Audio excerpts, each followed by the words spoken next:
बिस्मिल्लाहिर्रहमानिर्रहीम अस्सलाम वालेकुम। सो उम्मीद हूंदी तव्हां सभु ख़ुशि हूंदव। अॼु असां यूनिट नंबर 2 इलेक्ट्रोस्टैटिक्स खे स्टार्ट करे रहिया आहियूं।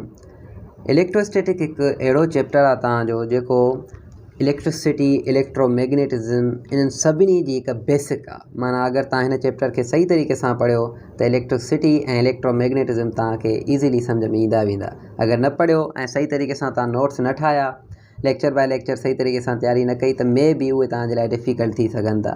वेल असां हिन इलेक्ट्रोस्टैटिक में पढ़ंदा छा आहियूं? वर्ड इलेक्ट्रोस्टैटिक बि कुझु असांखे ॿुधाईंदो आहे। वर्ड इलेक्ट्रोस्टैटिक छा थो ॿुधाए? इलेक्ट्रो वर्ड असांखे ॿुधाए थो त मां आहियां चार्ज। इलेक्ट्रो जी माना हूंदी आहे चार्ज।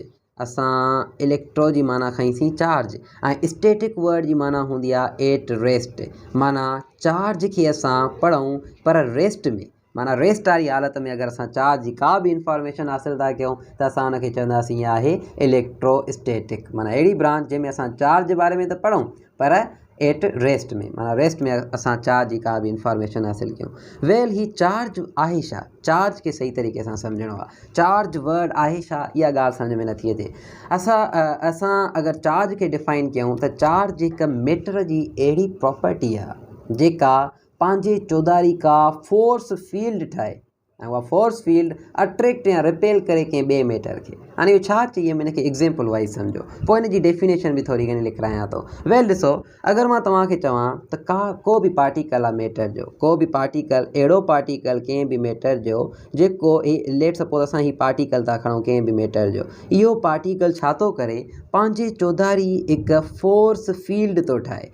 अहिड़ी फील्ड जंहिंमें को ॿियो मैटर अचे त उनखे अट्रैक्ट या रिपेल करे असां इन पार्टिकल खे नालो ॾींदासीं त इहो आहे चार्ज। माना इहा आहे चार्ज। पोइ चार्ज असांखे ॿिनि क़िस्मनि जी मिलंदी आहे। आइदर इहा चार्ज हूंदी प्लस या हूंदी चार्ज या माइनस। हाणे इनखे थोरो पहिरियां अगरि डेफिनेशन वाइज़ मां तव्हांखे ॿुधायां त इहा छा आहे, माना चार्ज छा आहे, थोरो अगरि असां हिन जी डेफिनेशन लिखूं त असां चवंदासीं charge is property, it is property of matter, कंहिं बि मैटर जी property that produce force field around itself.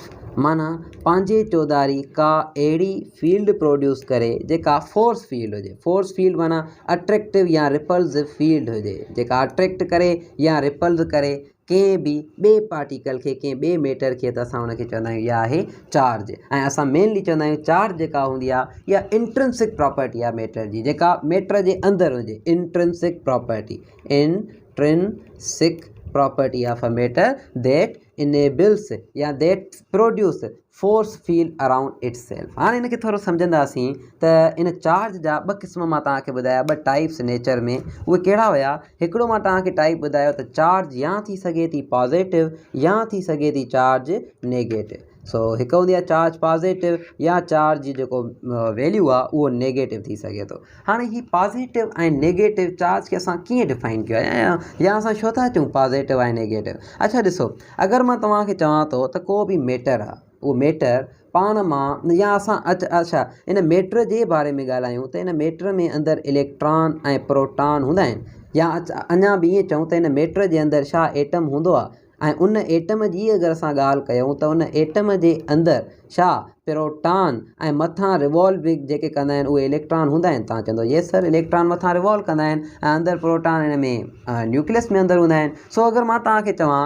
त मथे जेको अथसि इहो इलेक्ट्रॉन अथसि, हिते प्रोटॉन अथसि, इन प्रोटॉन ते प्लस चार्ज आहे, इलेक्ट्रॉन ते माइनस चार्ज आहे। चार्ज वर्ड ॿुधो था, प्लस चार्ज या माइनस चार्ज, इहो ई आहे असांजी हीअ चार्जिस। हाणे हीअ प्लस चार्ज ऐं इहा माइनस चार्ज इहा बॉडी ते अचे छो थी, या इहे पाण आहिनि छा, या इहा चार्ज प्लस ऐं माइनस पाण कीअं, पाण इन जो फंक्शन छा आहे, या इहे डिफाइन कीअं कजनि, उहो असांखे हाणे पढ़णो आहे। वेल ॾिसूं, अगरि असां प्लस चार्ज जे बारे में ॻाल्हायूं त जेका प्लस चार्ज हूंदी आहे इहा असां चवंदा आहियूं डाइवर्जिंग हूंदी आहे। डाइवर्जिंग असां चवंदा आहियूं प्लस चार्ज जेका हूंदी आहे उहा नेचर में डाइवर्जिंग आहे। छो डाइवर्जिंग आहे? छो जो इहा जेका फील्ड थी ठाहे उहा फील्ड डाइवर्जिंग फील्ड हूंदी आहे। कीअं डाइवर्जिंग फील्ड हूंदी आहे? लेट सपोज़ मां हिते प्लस चार्ज थो खणां, त इन प्लस चार्ज जी अगर असां फील्ड ॾिसंदा त असां चवंदा आहियूं का बि चार्ज हूंदी आहे न उन जी चौधारी फोर्स फील्ड ठहे थी। हीअ फोर्स फील्ड असां चई आयासीं त इहा ठहे थी। इन फोर्स फील्ड जो न हिकु नालो हूंदो आहे, उहो फोर्स फील्ड जो नालो हूंदो आहे electric field. In force field खे असां छा था चऊं, इलेक्ट्रिक फील्ड। माना चार्ज अगरि रेस्ट में आहे त उन में कहिड़ी फील्ड आहे, उन में आहे इलेक्ट्रिक फील्ड आहे। अच्छा, हाणे इहा जेका इलेक्ट्रिक फील्ड आहे या जेके फोर्स फील्ड था चऊं, इहा अगरि प्लस चार्ज हूंदी त इन जी जेका इहा फोर्स फील्ड आहे इहा हूंदी डाइवर्जिंग। डाइवर्जिंग माना इहा हमेशह रेडियली आउटवर्ड हूंदी, कुझु हिन तरीक़े सां रेडियली आउटवर्ड। हाणे इहा रेडियली आउटवर्ड छो हूंदी, इन जो हिकु रीज़न हूंदो आहे ख़ासि, उहो मां तव्हांखे सही तरीक़े सां 1 मिंट में ॿुधायां थो। वेल, हीअ आहे डाइवर्जिंग।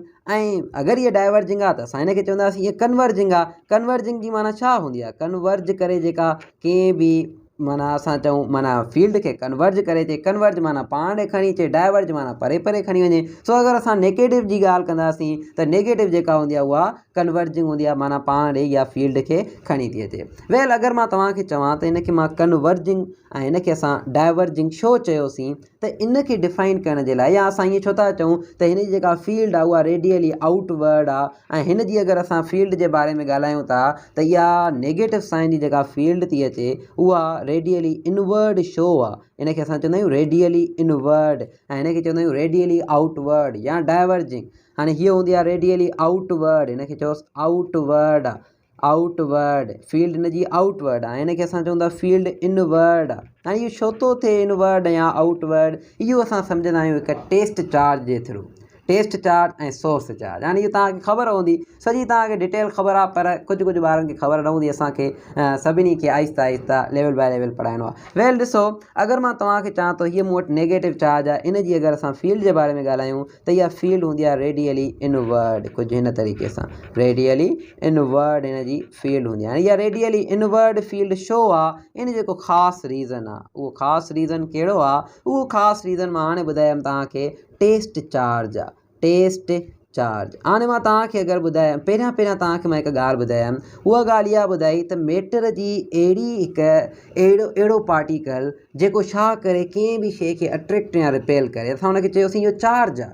माना अहिड़ी प्रॉपर्टी कंहिं बि मैटर जी जेका फोर्स फील्ड ठाहे पंहिंजे चौधारी ऐं उहा फोर्स फील्ड अट्रैक्ट या रिपेल करे। वेल, मां तव्हांखे हाणे जेका नई ॻाल्हि ॿुधाई उहा टेस्ट चार्ज जे बारे में ॿुधाई। मां चयोमांव अगरि मूं वटि का बि हिकु चार्ज आहे, जीअं इहे असां को बि पार्टिकल खयोंसीं, इन जे चौधारी असां का नंढी चार्ज था रखूं, नंढी स्मॉल चार्ज था रखूं। स्मॉल चार्ज विथ मैग्नीट्यूड जेको हुजेसि या जेको असां सिंबल चऊंसीं उहो असां खणूं पॉज़िटिव, ऐं जेको मैग्नीट्यूड हुजेसि उहो हुजेसि वेरी स्मॉल। वेरी स्मॉल असां मैग्नीट्यूड जी का टेस्ट चार्ज खणी था अचूं, जंहिंजो जेका हुजे पाण पॉज़िटिव ऐं वेरी स्मॉल जंहिंजो मैग्नीट्यूड हुजे। ऐं असां ईअं चऊं त इहा यूज़ कबी आहे to test the field of a source. माना जीअं ॾिसो, मां तव्हांखे अञा इन डिटेल में सम्झायां थो। ॾिसो, टेस्ट चार्ज पहिरियां त पॉज़िटिव आहे, वेरी स्मॉल आहे, ऐं यूज़ छा जे लाइ था कयूं, यूज़ड टू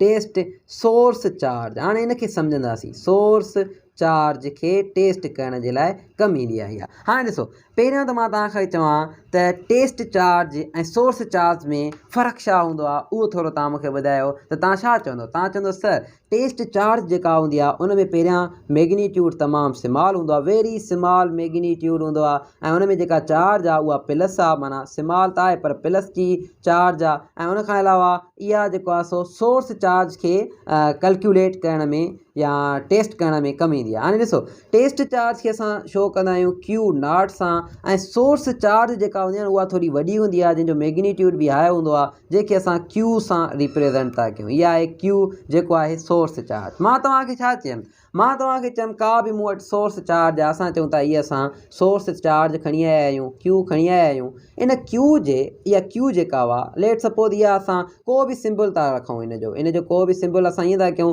त हीअ जेका Q आहे इहा हाली असां प्लस खणी आया आहियूं, हीअ प्लस असां Q खणी आया। असां चयोसीं हीअ जेका सोर्स चार्ज आहे इन जो जेको मैग्नीट्यूड आहे उहो थोरो ज़्यादा हुआ। जॾहिं ज़्यादा मैग्नीट्यूड हूंदो तव्हां ऑटोमेटिकली चवंदो सर, हे पंहिंजे चौधारी फील्ड ठाहींदियूं, ऐं उहा फील्ड जेका हूंदी उहा कुझु हिन तरीक़े सां हीअं ठाहींदियूं। असां चवंदा सर, इहा हिन फील्ड ठाही आहे, इहा जेका हिन फील्ड ठाही आहे पंहिंजे चौधारी फोर्स फील्ड ठाही अथई, इनखे असां इलेक्ट्रिक फील्ड था चऊं। इहा छा थी करे, इहा इलेक्ट्रिक फील्ड जॾहिं टेस्ट चार्ज हिन ॾे अचे थी त उहा टेस्ट चार्ज असां छा खणी आहे, टेस्ट चार्ज हमेशह पॉज़िटिव खणबी आहे। इहो ॿुधायां थो पॉज़िटिव छो खणबी आहे, मैग्नीट्यूड स्मॉल छो खणबो आहे। हाली फ़िलहालु हिते अचो त असां छा कयो आहे, इन सोर्स चार्ज जे आॾो हिकु फील्ड खणी आया आहियूं, हिकु टेस्ट चार्ज खणी आया आहियूं। टेस्ट चार्ज जो असां मैग्नीट्यूड खणूं था स्मॉल, ऐं असां खणी आया हिते उहा क्यू नॉट असां खणी आया आहियूं। हाणे ॾिसो मां चयोमांव हीअ क्यू नॉट आहे प्लस, इहा क्यू नॉट आहे प्लस। हाणे असांखे प्रिंसिपल ऑफ इलेक्ट्रोस्टैटिक ईअं ॿुधाईंदो आहे त जेके प्लस चार्जिस हूंदियूं आहिनि, जीअं हाणे इहे प्लस चार्ज आहे, हेॾां इहे प्लस चार्ज आहे, त प्रिंसिपल ऑफ इलेक्ट्रोस्टैटिक छा चवंदो आहे त प्लस ऐं प्लस चार्ज पाण खे हमेशह रिपेल कंदियूं आहिनि, हे ॿई पाण खे रिपेल कंदियूं। ऐं प्रिंसिपल ऑफ इलेक्ट्रोस्टैटिक चवंदो आहे जॾहिं प्लस ऐं हेॾा माइनस आहे त इहे ॿई पाण खे छा कंदियूं, इहे ॿई पाण खे अट्रैक्ट कंदियूं, अट्रैक्ट कंदियूं। हाणे तव्हां ॾिसंदव त मां हिते न हिकु सोर्स चार्ज खणी आयो आहियां। हिकु सोर्स चार्ज आहे जेका त प्लस जी आहे ऐं जंहिंमें मैग्नीट्यूड बि ज़्यादा हुआ, जंहिंजी फील्ड बि तमामु ज़्यादा हुआ। जेका टेस्ट चार्ज आहे उनजो मैग्नीट्यूड तमामु स्मॉल खणी आयो आहियां, मैग्नीट्यूड तमामु स्मॉल अथसि, एतिरो स्मॉल अथसि जो पंहिंजी इहो फील्ड त हिकु त ठाहे कोन थो सघे ऐं हिनजी चार्ज बि प्लस आहे। हाणे छा थींदो, हाणे ईअं थींदो त हीअ जेका क्यू प्लस आहे ऐं हूअ जेका क्यू नॉट जेका मां खणी आयो आहियां प्लस आहे, इहा ऑटोमेटिकली ॿई पाण खे रिपेल करण जी कोशिशि कंदियूं। रिपेल जो कंदियूं त पहिरियां हिन ॿिन्ही में हिकु रेडियली हिकु लाइन ठही वई, जीअं रेडियली लाइन इहा त ठही वई। मां छा थो कयां, या अञा बि हिनखे ईअं कयोसीं, मां तव्हांखे चवां थो हीअ जेका क्यू नॉट आहे, इहा क्यू नॉट हिन जे हेॾे खणी अचो। जीअं ई तव्हां हिन जे अॻियां खणी ईंदव क्यू नॉट त इहा ऑटोमेटिकली हिन खां परे भॼण जी कोशिशि कंदी। सम्झी वियो ॻाल्हि खे। वरी मां क्यू नॉट हिते थो खणी अचां त क्यू नॉट मां ट्राए थो कयां हिन जे हेॾे खणी अचां, क्यू नॉट हिन जे अॻियां खणी अचां, पर इहा क्यू नॉट हमेशह हिन खां भॼण जी हीअं कोशिशि कंदी हेॾे। वरी मां हिन फोर्स फील्ड में क्यू नॉट हिते खणी आयो आहियां, वरी उहा भॼण जी कोशिशि कंदी कुझु हेॾे, मां हिन खे हेॾे मोकिलण जी कोशिशि थो कयां, हिन जो डायरेक्शन हेॾे आहे, हिन जो डायरेक्शन हेॾे आहे, त असां चवंदासीं त जेका सोर्स चार्ज आहे इन सोर्स चार्ज जो हमेशह जेका इन जी फील्ड हूंदी उहा रेडियली आउटवर्ड हूंदी। ऐं रेडियली आउटवर्ड हमेशह तॾहिं हूंदी जॾहिं टेस्ट चार्ज तव्हां हिन ॾे पॉज़िटिव खणी अचो। पर टेस्ट चार्ज तव्हां पॉज़िटिव त खणी आया आहियो, पर सोर्स चार्ज तव्हां नेगेटिव खणी आया, त पोइ हिते सीन थोरो तव्हांजो चेंज थी वेंदो। चेंज छो थो थिए इहो ई मां तव्हांखे ॿुधायां थो। पहिरियां ई तव्हां सम्झो त हीअ जेके लाइन्स इन्हनि खे छा चइबो आहे, इहे लाइन्स जेके हूंदियूं आहिनि इन्हनि खे चइबो आहे electric field lines, electric field lines,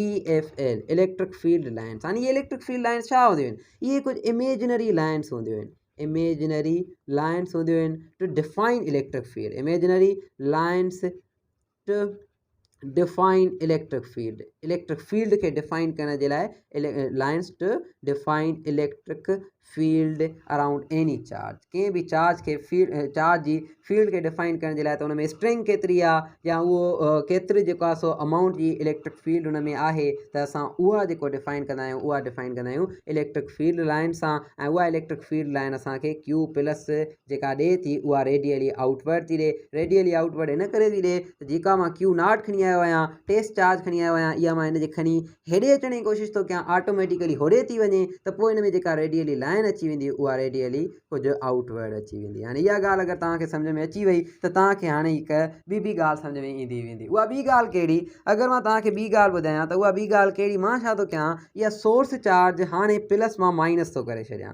जॾहिं मां प्लस मां माइनस करे आयो आहियां त हिते तव्हां ॾिसंदव हिते माइनस आहे, पर हलो इनखे अञा बि हिते सही तरीक़े सां सम्झंदासीं। असां छा कंदासीं, हिते माइनस साइन खणी आया आहियूं, माइनस क्यू खणी आया आहियूं। जॾहिं जो माइनस असां क्यू खणी ईंदासीं त उन में जेका फील्ड ठहंदी, फील्ड पहिरियां त असां चवंदासीं त असां हिकु अहिड़ो पार्टिकल खणी आया आहियूं जेको पंहिंजे चौधारी फील्ड थो ठाहे, हीअ फील्ड ठाहे आयो आहे। ऐं इहा बि हिकु ॻाल्हि यादि हुजेव त हीअ जेका असां क्यू नॉट जेका टेस्ट चार्ज आहे, इहा फील्ड जे ॿाहिरि रखंदासीं त हिन ते को इफेक्ट न ईंदो, जॾहिं फील्ड जे अंदरि खणी ईंदा, जेका हिन जी फोर्स फील्ड आहे उन जे अंदरि खणी ईंदासीं त पोइ जॾहिं हिन जे अंदरि खणण जी कोशिशि कंदा त जॾहिं हिते सोर्स चार्ज प्लस आहे त हुनखे ॿाहिरि निकिरण जी कोशिशि कंदी। वेल ॾिसो, प्रिंसिपल ऑफ इलेक्ट्रोस्टैटिक छा थो चए थो त like charges attract each other and unlike charges repel each other, जेको मां तव्हांखे हिते ॿुधायो आहे। त प्रिंसिपल ऑफ इलेक्ट्रोस्टैटिक छा थो चए, principle of charges, principle of electrostatic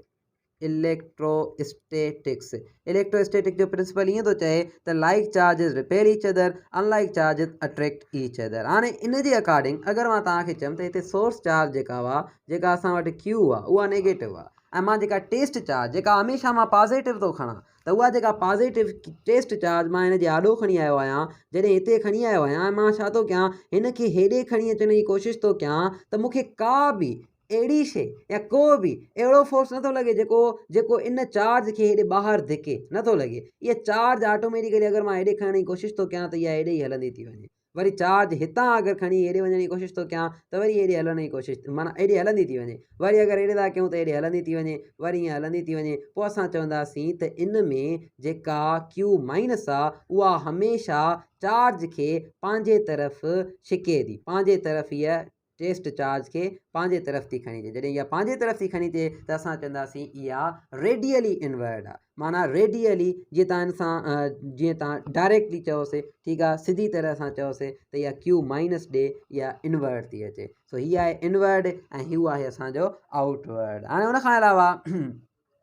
उनखां अलावा तव्हां क्यू माइनस ऐं क्यू प्लस में पढ़ियोसीं। हाणे तव्हांखे इहो सवाल जो जवाबु ॾियां त क्यू हिते प्लस असां छो था खणूं, माना टेस्ट चार्ज जेका असां खई आहे उहा प्लस ई छो था खणूं, ऐं वेरी स्मॉल मैग्नीट्यूड जी छो था खणूं। वेरी स्मॉल मैग्नीट्यूड जी त इन करे था खणूं, इहो ॿुधायोमांव त अगरि असां हिन खे लार्ज जी खणंदासीं, क्यू प्लस बि लार्ज जो हूंदो, त इहो पंहिंजे चौधारी बि हिकु फील्ड ठाहिण जी कोशिशि कंदो। पोइ हे फील्ड हिन फील्ड में कैंसिल थींदी। असांजो एक्सपेरिमेंटल प्रूफ न थी सघंदो त इलेक्ट्रिक फील्ड लाइन्स हिन जो इनवर्ड आहिनि या आउटवर्ड आहिनि। एक्सपेरिमेंटली प्रूफ करण जे लाइ असांखे पहिरियां त वेरी स्मॉल मैग्नीट्यूड जी चार्ज खणणी आहे। ॿियो असांखे इहा पॉज़िटिव छो खणणी आहे, छो जो इहा ॾिसो इहा तव्हां पॉज़िटिव या नेगेटिव कुझु बि खणी सघो था, पर जनरली असां एक्सपेरिमेंटली पॉज़िटिव इन करे खणंदा आहियूं त जीअं ॾिसो, अगरि मां पॉज़िटिव खई, मूंखे अचे थी रेडियली आउटवर्ड, मां टेस्ट चार्ज खे पॉज़िटिव खणी आयो आहियां, रेडियली आउटवर्ड मूंखे फील्ड मिले थी, ऐं तव्हां छा था कयो, तव्हां वरी हिनखे नेगेटिव था खणो त तव्हांखे रेडियली इनवर्ड मिलणु शुरू कंदी। असांजी हिकु कंफ्यूजन क्रिएट थी पवंदी। पोइ हिन कंफ्यूजन खे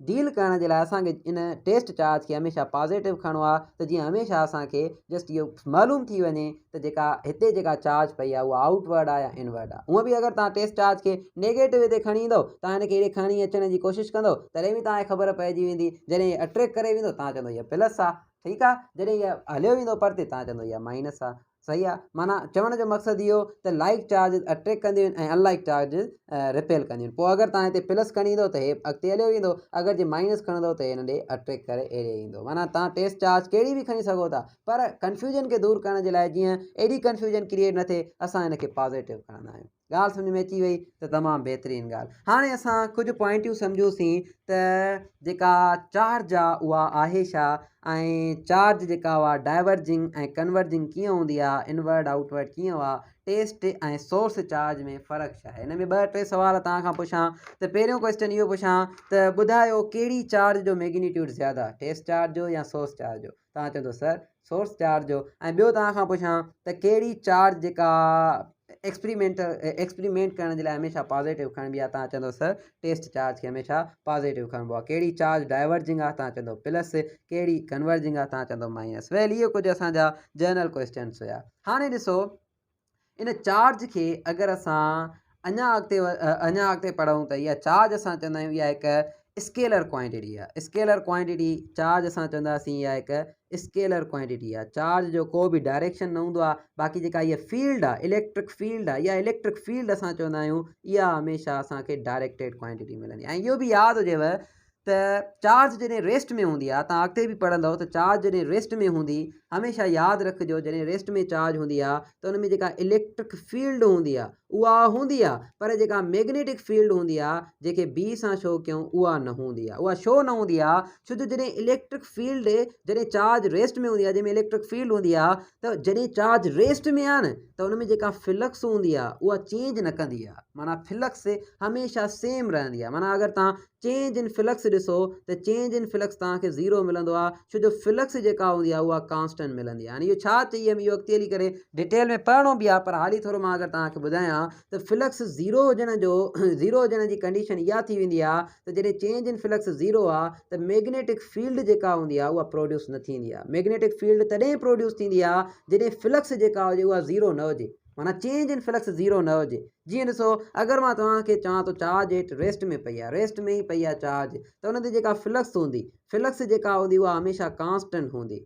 ठीकु आहे, कांस्टेंट। अगरि 2 आहे त जेको 2 ई रहंदी, अगरि 3 आहे त जेको 3 ई रहंदी। इहा अगरि चेंज कंदी, चेंज तॾहिं कंदी जॾहिं चार्ज मूव कंदी। चार्ज जॾहिं मूव कंदी, फ्लक्स चेंज थींदी त मैग्नेटिक फील्ड ईंदी। पोइ हिते 2-3 सुवाल तव्हांजा क्लियर थी विया। पहिरियों सुवाल इहो त अगरि चार्ज रेस्ट में आहे त हुन में चेंज इन फ्लक्स छा आहे? तव्हां चवंदो सर ज़ीरो। ऐं उनखां अलावा अगरि चार्ज रेस्ट में आहे त हुन में कहिड़ी फील्ड आहे? तव्हां चवंदो सर इलेक्ट्रिक फील्ड। अगरि चार्ज मोशन में आहे त हुन में फ्लक्स छा आहे? तव्हां चवंदो सर फ्लक्स हुन में चेंज थी थिए। ऐं जॾहिं फ्लक्स चेंज थींदी त मां वरी तव्हांखां हिकु ॿियो सुवाल पुछंदुमि त तव्हां ॿुधायो अगरि चार्ज मोशन में आहे त हुन में कहिड़ी कहिड़ी फील्ड आहे? तव्हां चवंदो सर जॾहिं चार्ज मोशन में आहे त हुन में मैग्नेटिक फील्ड बि आहे ऐं इलेक्ट्रिक फील्ड बि कॾहिं हूंदी आहे कॾहिं न हूंदी आहे। अगरि कंडक्टर आहे या वैक्यूम आहे, वरी अॻिते वरी डिटेल्ड कन्वर्सेशन असां हिन ते कन्वर्सेशन कंदासीं, सही तरीक़े सां हिन ते ॻाल्हाईंदा। फ़िलहालु तव्हां हाली फ़िलहालु इलेक्ट्रिक ऐं मैग्नेटिक फील्ड ते अचो। माना मां वरी तव्हां खां क्वेश्चन पुछंदुमि, मां चवंदोमांव अगरि मां इलेक्ट्रोडायनामिक्स में थो हलां त ॿुधायो फील्ड छा आहे? तव्हां चवंदो सर अगरि इलेक्ट्रोडायनामिक्स में आहियो त तव्हांजी फील्ड मैग्नेटिक बि आहे ऐं इलेक्ट्रिक बि आहे। अगरि तव्हां इलेक्ट्रोस्टैटिक में आहियो तव्हांजी ओनली फील्ड इलेक्ट्रिक फील्ड आहे। माना अगरि चार्ज आहे इते ई पई आहे इलेक्ट्रिक फील्ड आहे। अगरि इहा चार्ज मूव करणु शुरू थी करे त असां चवंदासीं हिन में मैग्नेटिक फील्ड आहे। हाणे चार्ज जॾहिं मूव थी करे, अचो हाणे हिन ते, जॾहिं चार्ज मूव कंदी आहे न, जॾहिं चार्ज मूव थी करे त असां चवंदा आहियूं, ऐं पहिरीं ॻाल्हि त इहा चार्ज खे रिप्रेज़ेंट छा सां कयो आहे? क्यू सां रिप्रेज़ेंट कयो आहे। यानी कि तव्हां वॾी क्यू सां बि रिप्रेज़ेंट कंदा आहियो। उहो जॾहिं असां क्वांटाइज़ेशन पढ़ंदासीं हाणे इंशाल्लाह त मां तव्हांखे सॼो पढ़ायां थो। वेल ॾिसो, चार्ज खे असां क्यू सां रिप्रेज़ेंट था कयूं ऐं चार्ज ॿिनि क़िस्मनि जूं आहिनि, हिकु पॉज़िटिव आहे ॿी नेगेटिव आहे। लाइक अट्रैक्ट कंदियूं आहिनि, अनलाइक रिपेल कंदियूं आहिनि। ऐं उनखां अलावा चार्ज जेको यूनिट आहे उहो यूनिट असां छा चवंदा आहियूं? यूनिट जेको चार्ज हूंदो आहे उहो हूंदो आहे कोलम्ब। कोलम्ब चार्ज जो यूनिट हूंदो आहे जंहिंखे असां सी सां शो कंदा आहियूं। ऐं चार्ज हिकु ड्राइव्ड फिज़िकल क्वांटिटी आहे, फंडामेंटल न आहे। इहा करंट मां थी निकिरे। करंट मां कीअं थी निकिरे? असां चवंदासीं त जेका चार्ज आहे उहा बराबरि, या असां अञा करंट जे बारे में ॻाल्हायूं त करंट आहे बराबरि हूंदो आहे Q/T जे। क्यू छा आहे? क्यू आहे नेट चार्ज, चार्ज कंहिं बि पार्टिकल ते। हाणे इहा जेका क्यू आहे, अगरि असां हिन जो यूनिट कढणु चाहियूं त क्यू हिते ई पियो हूंदो, IT थी वेंदो, IT। हाणे आई जो अगरि यूनिट कढूं त आहे एम्पियर, ऐं अगरि टी जो यूनिट कढूं त एम्पियर डॉट सेकंड। हिते आयो एम्पियर सेकंड, इहो चार्ज जो ॿियो यूनिट आहे। माना कोलम खे असां एम्पियर सेकंड चई सघूं था। सुवाल अहिड़ा ईंदा रहिया अथव। वेल असां हिन वक़्त ताईं चार्ज जे बारे में तमामु घणी इंफॉर्मेशन कलेक्ट करे वियासीं। हर हिकु शइ पढ़ीसीं त चार्ज कीअं प्लस थी अचे, रेडियली आउटवर्ड छो आहे, इनवर्ड छो आहे। उनखां अलावा असां इहो बि पढ़ियोसीं त चार्ज हिकु स्केलर क्वांटिटी आहे। हाणे असां चार्ज जूं कुझु प्रॉपर्टीज़ पढ़ंदासीं ऐं इहो बि असां मेन हीअ शइ पढ़ीसीं त अगरि का बि बॉडी रेस्ट में आहे त इलेक्ट्रिक फील्ड जी चेंज फ्लक्स चेंज ज़ीरो आहे। ऐं अगरि उहा मूव थी करे त चेंज इन फ्लक्स जेका आहे उहा बराबरि ज़ीरो जे नाहे। तॾहिं असां चवंदासीं जॾहिं ज़ीरो जे बराबरि न हुजे त हिन में मैग्नेटिक फील्ड प्रोड्यूस हूंदी आहे। पर अगरि प्रोड्यूस थींदी आहे, पर अगरि जे चार्ज मूव नथी करे, इलेक्ट्रोडायनामिक्स में न आहे, इलेक्ट्रोस्टैटिक में आहे, त असां चवंदासीं हिन में इलेक्ट्रिक फील्ड आहे, पर मैग्नेटिक फील्ड हिन में कॾहिं बि एग्ज़िस्ट नथी करे। वेल हिते असांजी चार्ज जे बारे में थोरो घणो थी वियो। हाणे असां पढ़ंदासीं, अच्छा हिकु ॿी ॻाल्हि, चार्ज खे कंहिं बि मैटर में, ऐं ॾिसो ही असांजो को बि मैटर आहे, इन मैटर में असांखे ख़बर कीअं पए त केतिरी चार्ज आहे, केतिरी चार्ज हिन मैटर में आहे। इहा केतिरी चार्ज डिटेक्ट करण जे लाइ, माना पहिरियां त हलो भला मैयर करण जे लाइ असां कहिड़ो इंस्ट्रूमेंट यूज़ कंदा आहियूं? जीअं हाणे चार्ज हिन में केतिरी आहे मैयर कयूं त भाउ घणा कोलम चार्ज आहे, 50 कोलम आहे, 100 कोलम आहे, 80 कोलम आहे, केतिरी आहे? इनखे मैयर करण जे लाइ, चार्ज खे मैयर करण जे लाइ असां यूज़ कंदा आहियूं इलेक्ट्रोमीटर। इहो तव्हांजे MCQs जे लाइ हुजेव यादि त इलेक्ट्रोमीटर जेको हूंदो आहे चार्ज जे मैयर करण जे लाइ, माना चार्ज जो जेको मैग्नीट्यूड आहे उनखे मैयर कयो त केतिरी चार्ज आहे, उन मैयर करण जे लाइ असां यूज़ कंदा आहियूं इलेक्ट्रोमीटर। ऐं ॿियो चार्ज खे डिटेक्ट बि कबो आहे त हिन में जेको ही पार्टिकल आहे इहो आहे की चार्ज आहे या नाहे, हिन ते चार्ज आहे या नाहे। ॾिसो जीअं मां तव्हांखे अगरि चवां त तव्हांखे हे मैटर आहे, इन मैटर में जेतिरियूं प्लस चार्जिस आहिनि ओतिरियूं माइनस चार्जिस आहिनि, त तव्हां छा चवंदव? तव्हां चवंदव सर हीउ जेको पार्टिकल आहे इहो न्यूट्रल आहे, इन में का बि चार्ज न आहे, नेट चार्ज हिन जी ज़ीरो आहे। नेट चार्ज छा अथसि? नेट चार्ज हिन जी ज़ीरो आहे, छो जो हिन में जेतिरियूं प्लस आहिनि ओतिरियूं हिन में माइनस आहिनि। ठीकु आहे, इहा ॻाल्हि तव्हांखे यादि हुजणु घुरिजे। ऐं जेतिरियूं प्लस ओतिरियूं माइनस, असां चयोसीं हिन में ज़ीरो आहे, पर असांखे ख़बर पए माना लेट सपोज हीअ हिकु बॉडी आहे इहा चार्ज थी वई आहे, हिन में ॿिया इलेक्ट्रॉन अची करे अंदरि आया आहिनि ऐं इलेक्ट्रॉन जॾहिं आयो आहे त हिन ते नेगेटिव चार्ज थी वई ऐं जॾहिं आयो आहे उते त प्लस वेल थी वई, हिते असांजी नेगेटिव चार्ज अची वई। हाणे असांखे डिटेक्ट करिणो आहे त आया के हीअ वारो मैटर चार्ज आहे या चार्ज न आहे, न्यूट्रल आहे, इहो डिटेक्ट करिणो आहे त इन जे लाइ असांखे हिकु ॿियो इंस्ट्रूमेंट हूंदो आहे जेको असां चवंदा आहियूं इलेक्ट्रोस्कोप। सो इलेक्ट्रोस्कोप ऐं इलेक्ट्रोमीटर में फ़र्क़ु हूंदो आहे। इलेक्ट्रोस्कोप छा कंदो आहे, इलेक्ट्रोस्कोप डिटेक्ट कंदो आहे कंहिं बि चार्ज खे त इन में पार्टिकल में चार्ज आहे या न आहे। इलेक्ट्रोमीटर छा कंदो आहे, मैयर कंदो आहे त इन में केतिरी चार्ज आहे, केतिरा माइक्रोकोलम चार्ज आहे या केतिरी इन में चार्ज एग्ज़िस्ट करे थी। हाणे अॻिते असांखे इन खां बाद में असांखे कुझु प्रॉपर्टीज़ पढ़ियूं आहिनि चार्ज जूं। एडिटिव प्रॉपर्टी थी वई या कंज़र्वेशन ऑफ चार्ज थी वई, क्वांटाइज़ेशन ऑफ चार्ज थी वई या उन खां बाद में वरी असां चार्ज खे मूव कराइण जा कुझु वेव्स पढ़ंदासीं, जंहिंमें कंडक्शन थी वियो, इंडक्शन थी वियो, फ्रिक्शन थी वियो। उन खां बाद में मास ऐं चार्ज में इंशाल्लाह डिफरेंस पढ़ंदासीं, उहो सॼो हाणे ई पढ़ूं था। वेल इन खे तव्हां नोट करे छॾियो सॼे खे।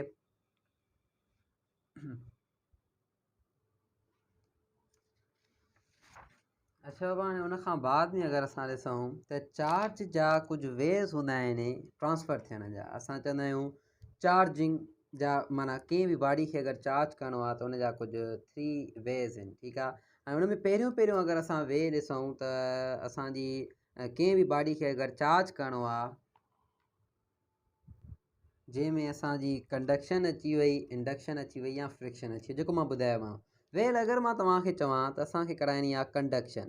हाणे कंडक्शन जेका हूंदी आहे इहा छा हूंदी आहे, इहा ईअं हूंदी आहे जॾहिं इलेक्ट्रॉन कंडक्ट थियनि या इलेक्ट्रॉन लूज़ थियनि या इलेक्ट्रॉन गेन थियनि। कंडक्शन इहो मतिलबु हूंदो आहे। माना कीअं, मां तव्हांखे चवां थो अगरि के बि ॿ बॉडीज़ आहिनि, ॿ पार्टिकल्स आहिनि, जंहिंमें हिकिड़ो पार्टिकल खां, हिकिड़ी बॉडी खां, ए बॉडी खां बी बॉडी ॾे के बि इलेक्ट्रॉन मूव था कनि, त अगरि ए बॉडी खां बी बॉडी ॾे इलेक्ट्रॉन मूव था करे वञनि त असां चवंदासीं त इहा हिते चार्ज थो थिए। इहा जेका बी बॉडी आहे इहा चार्ज थी थिए, छो जो इलेक्ट्रॉन जी मूवमेंट माना चार्जिंग, हिते चार्ज थी थिए। हिन जेका बी बॉडी आहे हिन ते नेगेटिव चार्ज ईंदियूं थियूं वञनि ऐं हिन ते पॉज़िटिव चार्ज ईंदियूं थियूं वञनि। असां हिन खे चवंदा आहियूं कंडक्शन। कंडक्शन छा हूंदी आहे, कंडक्शन हूंदी आहे या थिए इलेक्ट्रॉन जी लूज़ ऑफ इलेक्ट्रॉन थिए या वरी छा थिए, गेन ऑफ इलेक्ट्रॉन थिए। जॾहिं गेन ऑफ इलेक्ट्रॉन थींदो या लूज़ ऑफ इलेक्ट्रॉन थींदो असां हिन खे चवंदासीं इहा कंडक्शन थी आहे।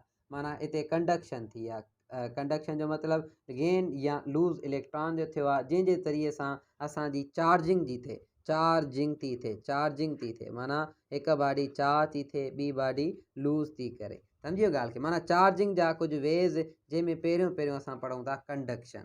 सो कंडक्शन इहा हुई। वेल ॾिसो, अगरि असां कंडक्शन में ॾिठोसीं त हिन में इलेक्ट्रॉन हिक खां ॿी जॻह ॾे वञे थो। जॾहिं तव्हां हिन ॿिन्ही खे कॉन्टेक्ट कराईंदो, कॉन्टेक्ट कीअं, माना ॾिसो हे ॿई कॉन्टेक्ट में हुजनि, जीअं ॾिसो हे ॿई मिलियल हुजनि पाण में, ए बॉडी ऐं बी बॉडी जॾहिं पाण में मिलियल हूंदियूं त हिन जे विच में कंडक्शन थींदी आहे। इहा जेका कंडक्शन हूंदी आहे इहा वरी परमनेंट हूंदी आहे। परमनेंट, हिकु भेरो वियो त बसि वियो, परमनेंट हूंदी आहे, ठीकु आहे। इहा परमनेंट हूंदी आहे। हाणे इहा त परमनेंट हूंदी आहे। जीअं हाणे मां तव्हांखे इहा कंडक्शन लूज़ ऑफ इलेक्ट्रॉन या गेन ऑफ इलेक्ट्रॉन पढ़ाई, पर इन खां बाद में जेको ॿियो मेथड हूंदो आहे न, जंहिंखे असां चऊं था इंडक्शन, जेको ॿियो मेथड आहे उनखे असां चवंदा आहियूं इंडक्शन। इंडक्शन छा हूंदो आहे, इंडक्शन असां ईअं चवंदा आहियूं त असां कंहिं बि बॉडी खे टच न करायूं पर चार्जिंग करायूं। कीअं, विदाउट टचिंग जे चार्जिंग थिए। इहा वरी असां चवंदा आहियूं इहा परमनेंट न हूंदी आहे, इहा परमनेंट न आहे। ऐं ॿियो इहा हमेशह थींदी आहे असांजी, पहिरियां त इहा तव्हां ईअं सम्झो त इहा हिकु टेम्पररी आहे। टेम्पररी, पहिरियां तव्हां इहो सम्झो त इहा हिकु छा आहे, टेम्पररी। माना हीउ टेम्पररी कमु हूंदो आहे, टेम्पररी चार्ज थिए, टेम्पररी का बि बॉडी चार्ज थिए जेका इंडक्शन सां। कीअं, हाणे इंडक्शन सां चार्ज थिए, जीअं ॾिसो मां तव्हांखे हिकु ईज़ी एग्ज़ाम्पल ॾियां त मां तव्हांखे छा चवां, मां तव्हांखे चवां का बि अगरि बॉडी आहे, जीअं ॾिसो हीअ ए बॉडी आहे, हीअ ए बॉडी असां खणूं था ऐं हेॾां असां हिकु बी बॉडी था खणूं, ठीकु आहे। हीअ बी बॉडी असां हिते रखी छॾी आहे। हीअ जेका बॉडी आहे इनखे मां चवां थो इहा जेका बॉडी जेका ए आहे इहा नेगेटिवली चार्ज आहे। माना हिन ते जेके आहिनि इलेक्ट्रॉन्स तमामु ज़्यादा आहिनि, नेगेटिवली चार्ज आहे। ऐं हीअ जेका बॉडी आहे इहा असां चऊं था इहा न्यूट्रल आहे, प्लस माइनस अहिड़े तरीक़े सां हीअ न्यूट्रल बॉडी आहे, हीअ जेतिरियूं प्लस अथसि ओतिरियूं माइनस अथसि, हिनखे असां चऊं था न्यूट्रल आहे। ऐं हिनखे असां चऊं था चार्ज बॉडी आहे, नेगेटिवली चार्ज बॉडी इहो आहे। छा थींदो त हीअ जेका नेगेटिवली चार्ज बॉडी असां हिन जे नज़दीक खणी वेंदासीं, जीअं हिन जे नज़दीक वेंदी आहे नेगेटिवली चार्ज बॉडी, ऑटोमेटिकली हिकु प्रोसेस थियणु शुरू थी वेंदो। ही नेगेटिव ऑब्जेक्ट जेके बि नेगेटिव पार्टिकल, हीअ जेको नेगेटिव पार्टिकल आहे इहो हिन जे पॉज़िटिव आयान्स खे, पॉज़िटिव जेके बि पिया आहिनि, जेके बि साइन पॉज़िटिव आहिनि, इन्हनि खे अट्रैक्ट करणु पाण शुरू कंदो। जीअं इहे अट्रैक्ट करणु पाण शुरू करे, बट विदाउट कॉन्टेक्ट सां, विदाउट कॉन्टेक्ट, इहो यादि हुजेव, विदाउट कॉन्टेक्ट सां, विदाउट कॉन्टेक्ट जे असांजा पॉज़िटिव अॻिते अची वञनि त असां इन प्रोसेस खे चवंदा आहियूं इहा थी आहे इंडक्शन। माना चार्जिंग थी आहे, बॉडी जेका हुआ उहा हिकु जॻह ते पंहिंजा सभु जेके बि हिन जा प्लस चार्ज आहिनि सभु खणी आई आहे, चार्जिंग थी आहे, पर through induction, without contact, contact को बि न थियो। हाणे असां छा कंदासीं, असां इन इंडक्शन खे सही तरीक़े सां यूज़ कंदासीं। कीअं यूज़ कंदासीं, असां छा कंदासीं, पहिरियां त हिन ए बॉडी जेका मां इहा ॿुधाईमांव, इनखे खणी आयासीं हिन जे आॾो, त जीअं हिन जे आॾो ईअं खणी ईंदासीं हिन ए बॉडी खे, त ऑटोमेटिकली हिकु प्रोसेस थींदो आहे। ॾिसिजो कीअं, मां छा थो कयां, हिन पहिरियां जेका हीअ बी बॉडी मां हिते वॾो रखियो आहे, वॾो पार्टिकल, इन पार्टिकल खे हिते रखी हुयमि ऐं हिते ए बॉडी हिन सां कॉन्टेक्ट में थोरो ज़्यादा खणी आहियां, मां कॉन्टेक्ट न बल्कि इन जे थोरो नज़दीक खणी आयो आहियां। जीअं हिन जे नज़दीक खणी आयो आहियां त छा थींदो, हिन ते जेके नेगेटिव साइंस आहिनि न, गौर सां ॾिसिजो, हिते नेगेटिव साइन जेके हिन जूं पियूं आहिनि, इहे हिन जे पॉज़िटिव खे ईअं पाण छिके वेंदियूं, पॉज़िटिव चार्ज हिन जूं हिते ईअं अची वेंदियूं ऐं हेॾां वरी नेगेटिव चार्ज अची वेंदसि कुझु अहिड़े तरीक़े सां। पोइ असां छा कंदासीं, असां हिन नेगेटिव वारी बॉडीअ खे हिते ई पकिड़े बीहंदासीं। ॾिसो, हिन नेगेटिव वारी बॉडीअ खे हिते पकिड़े बीहंदासीं। पोइ असां हिन जा ॿ हिसा कंदासीं। जीअं ई ॿ हिसा कंदासीं बी बॉडीअ जा, त ऑटोमेटिकली हीअ हिसो असांखे नेगेटिवली चार्ज मिलंदो, माना चार्जिंग बाय इंडक्शन ईअं थींदी आहे, ऐं हीअ जेको हूंदो इहो पॉज़िटिवली चार्ज पार्टिकल में ईंदो। या तव्हां ईअं कयो, तव्हां छा कंदा आहियो, तव्हां अर्थ करे छॾींदा आहियो हिकु बॉडी खे। कीअं अर्थ करे छॾींदा आहियो, इहा बि हिकु मेन पॉइंट अथव, इहा बि ॿुधी छॾियो। मां तव्हांखे चवां, का बि मूं वटि बी बॉडी आहे जेका असां उहो हिते रखी आहे, ऐं हिकु ए बॉडी आहे जेका असां इंड्यूस था करायूं, जंहिंमें छा था करायूं, उहो हुन जा जेके इलेक्ट्रॉन्स आहिनि उनखे पाण अट्रैक्ट था करायूं। असां छा था कयूं, हिते प्लस चार्ज वारी का बि बॉडी खणी आया आहियूं, हीअ सॼी जो सॼी प्लस आहे, ठीकु आहे, माना हीअ प्लस चार्ज आहे। ऐं हीअ जेका इहा न्यूट्रल हुई, हिते अगरि ॾिसूं त इहा न्यूट्रल आहे, माना पहिरियां अगरि हिन जो ऑब्जेक्ट खणी चऊं त हीअ न्यूट्रल आहे हिते, माना जेतिरियूं प्लस अथसि ओतिरियूं माइनस, प्लस माइनस सभु बरक़रार आहिनि, त असां चवंदासीं हीअ छा आहे, हीअ न्यूट्रल आहे। यानी हीअ असां चऊं था हीअ छा आहे, हीअ न्यूट्रल आहे। ऐं हीअ हाणे हिते चार्ज थी थियणु चाहे, चार्ज थी थियणु चाहे, मां हिनखे चार्ज त कंदमि, पर ॾिसिजो कीअं थो चार्ज कयांसि, मां हिनखे अर्थ करे चार्ज कंदमि। कीअं, उहो बि गौर सां ॿुधिजो। मां तव्हांखे चयुमि त हिते मां छा खणी आयो आहियां, हिते प्लस साइन खणी आयो आहियां, कुझु अहिड़े तरीक़े सां। वेल ॾिसो, मां छा कयमि, पहिरियां हिते कट लॻाए छॾियमि, त हितां मूंखे ॿ डिफरेंट चार्जिस मिली वियूं, जेका टेम्पररी असां चऊं पिया त टेम्पररी कुझु हूंदियूं। टेम्पररी छो, जॾहिं कट न कंदो तव्हां हिनखे हेॾे खणींदो, वरी इहे न्यूट्रल उअं ई ओहिड़े तरीक़े सां हीअ सेम कंडीशन बरक़रार थींदी, इन करे असां हिनखे टेम्पररी था चऊं। पर जे कट करे छॾियो त चार्जिंग थी वई न तव्हांजी। वेल ॾिसो, मां हिनखे न हाणे हिन जे साम्हूं पकिड़े बीठो आहियां। जीअं पकिड़े बीठो आहियां प्लस चार्जिस खे, त हिन जूं माइनस चार्जिस सभु ईअं अलाइन थी वेंदियूं, सभु माइनस चार्जिस कुझु हिन तरीक़े सां हिते अची वेंदियूं ईअं, ऐं हेॾां वरी हिन जूं प्लस चार्जिस अची वेंदियूं अहिड़े तरीक़े सां। हाणे मां छा कंदुमि, हाणे मां हिन बॉडी खे, जेका हीअ बी बॉडी आहे, चाहियां थो त हिनखे माइनस साइन सां मूंखे इहा मिले, माना हीअ माइनस साइन सां मूंखे मिले, त मां छा कंदुमि, हिन खे या त हिन साइड खां का अहिड़ी बॉडीअ सां अटैच करे छॾाईंदुमि, अटैच करे छॾींदुमि अहिड़ी बॉडीअ सां जेका नेगेटिव हुजे। नेगेटिव हूंदी ऑटोमेटिकली पॉज़िटिव हेॾे छिके वेंदी, त मूंखे हीअ नेगेटिवली चार्ज हीअ बॉडी मिली, त पोइ हितां इहा बॉडी मां सेपरेट करे ॾींदुमि। या मां छा कंदुमि, हिन खे अर्थ सां कनेक्ट करे छॾींदुमि। अर्थ सां कनेक्ट करण जो सिंबल कुझु हीअं हूंदो आहे, कुझु अहिड़े तरीक़े सां। अर्थ सां कनेक्ट करण जो मतिलबु छा हूंदो आहे, अर्थ छा हूंदी आहे, तव्हांखे थोरो इहो ॿुधायां त अर्थ खे असां चवंदा आहियूं ocean of electrons, ocean of electrons. Earth electron ॾींदी आहे, इलेक्ट्रॉन ॾींदी ॾींदी ॾींदी हिनखे एतिरा इलेक्ट्रॉन ॾींदी जो हिन जी जेका बि इहा प्लस चार्ज हूंदी हीअ हितां न्यूट्रल थियण जी कोशिशि कंदी। माना हे सभु जो सभु इलेक्ट्रॉन जॾहिं हिन ॾे ईंदा त ऑटोमेटिकली हीअ जेका हितां वारी साइड हूंदी आहे सॼी न्यूट्रल थी वेंदी, छो जो हिते इहे इलेक्ट्रॉन अची विया, हे सभु जो सभु इलेक्ट्रॉन ईंदा विया ओशन ऑफ इलेक्ट्रॉन अर्थ खां, त इहे ऑटोमेटिकली छा थी वेंदो, हीअ बॉडी न्यूट्रल थी वई। हे जेके नेगेटिव साइन, हिनखे हिते पकिड़े बीहणो आहे, हे जेके हिते नेगेटिव साइंस आहिनि ऑटोमेटिकली इहे नेगेटिव साइंस वधी वेंदियूं, हो त न्यूट्रल थी वियो पोइ वधी वेंदियूं, हे सॼी जो सॼी असांखे जेका ॿी बॉडी आहे इहा नेगेटिवली चार्ज मिली। इहा नेगेटिवली चार्ज छो मिली? Due to induction. असां इंड्यूस कराए आयासीं। इंडक्शन कीअं कराई? विदाउट कॉन्टेक्ट जे। कॉन्टेक्ट असां न कयो आहे कंहिं बि बॉडीअ खे कंहिंसां, कंहिंखे बि कंहिंसां कॉन्टेक्ट न कयो आहे, जस्ट इहो कयो आहे त हिन खे तव्हां हीअं कॉन्टेक्ट में खणी आया आहियूं, कंहिंखे अर्थ सां, माना अर्थ सां हिन खे थोरो हिते कॉन्टेक्ट कयो आहे, बाक़ी हिन खे हिन सां कॉन्टेक्ट कयो ई न। ऐं हिते असां हीअं पकिड़े था बीहूं, हुन जूं नेगेटिव चार्जिस हेॾे थी वञनि। असां चवंदा आहियूं इहा हूंदी आहे टेम्पररी ऐं कंडक्शन हूंदी आहे परमनेंट। कंडक्शन में ॿ बॉडीज़ पाण में कनेक्टेड हूंदियूं आहिनि। हे ॿई जीअं पाण में कनेक्टेड आहिनि, कनेक्टेड आहिनि, ठीकु आहे, कनेक्टेड आहिनि। चार्ज जेके इलेक्ट्रॉन आहिनि इहे कनेक्शन सां मूव था कनि, ठीकु आहे। हे कोई एटम वारो सीन न आहे त बांड ठहे या बांड रहे, इहो न आहे। हे छा थो करे, हे ताईं इलेक्ट्रॉन वञी करे हिन ॾे था वञनि, हिते इहा सॼी कंडक्शन थी थिए, लूज़ ऑफ इलेक्ट्रॉन या गेन ऑफ इलेक्ट्रॉन जो सीन थो थिए, त हिनखे असां चवंदा आहियूं इहा कंडक्शन थी आहे, इहा कंडक्शन थी आहे, इहा इंडक्शन आहे, इहा टेम्पररी आहे, विदाउट कॉन्टेक्ट जे थी थिए। उन खां बाद में असांजो हिकु टियों बि प्रोसेस हूंदो आहे, उन टे प्रोसेस खे असां चवंदा आहियूं, उन टे प्रोसेस खे असां चवंदा आहियूं फ्रिक्शन। फ्रिक्शन हे आहे तमामु इम्पॉर्टेंट, ठीकु आहे। फ्रिक्शन इहो इम्पॉर्टेंट छो थो चवां, छो जो इन फ्रिक्शन में असांखे न हिकिड़ो लॉ बि मिलंदो आहे। उहो लॉ कहिड़ो लॉ आहे? उनखे असां चवंदा आहियूं tribo electric effect. Tribo electric effect, उहो ट्राइबो इलेक्ट्रिक इफेक्ट बि मां तव्हांखे सम्झायां थो। पहिरियां अचो हिन फ्रिक्शन ते। फ्रिक्शन ते कीअं, माना तव्हां छा कयो, तव्हां कंहिं बि इंसुलेटर खे खणी करे कंहिंसां रब करायो, रब कराइण जी कोशिशि कंदव। जीअं ई तव्हां हुनखे रब कंदव, ऑटोमेटिकली हिक जा इलेक्ट्रॉन हलिया वेंदा, ॿिए ते प्लस चार्ज अची वेंदी ऐं हिक ते नेगेटिव चार्ज अची वेंदी। जीअं ॾिसो, माना तव्हां छा कयो, फ्रिक्शन सां कंहिं बि शइ खे चार्ज करण जी कोशिशि कयो। कीअं चार्ज करण जी कोशिशि, मां सम्झायां थो कीअं। ॾिसो, तव्हां छा कयो, कंहिं बि शइ खे, जीअं ॾिसो इहे पेन आहे न, मां हिन पेपर सां रब करणु शुरू थो कयां। जीअं ई पेपर सां रब करणु शुरू कंदुमि न, हे बि इंसुलेटर आहे, ऑटोमेटिकली हिन पेन जा इलेक्ट्रॉन जेके हूंदा, छो जो तव्हांखे ट्राइबो इलेक्ट्रिक इफेक्ट ईअं चवंदो आहे त जॾहिं बि असां कंहिं बि बॉडी खे कंहिंसां कॉन्टेक्ट था करायूं, त हुन कॉन्टेक्ट में जेके इलेक्ट्रॉन, माना कॉन्टेक्ट त करायूं पर अहिड़ो माना हिकु फिज़िकल कॉन्टेक्ट जंहिंमें तव्हां मूव करायो कंहिं बि बॉडी खे। जीअं ॾिसो इहे मूव थो थिए, फ्रिक्शन प्रोड्यूस थिए, त असां चवंदा आहियूं चार्ज जो इफेक्ट जी by physical contact. Physical contact बि कयव, जॾहिं मूव करायो हिनखे, त ऑटोमेटिकली हिक जा इलेक्ट्रॉन होॾे वेंदा,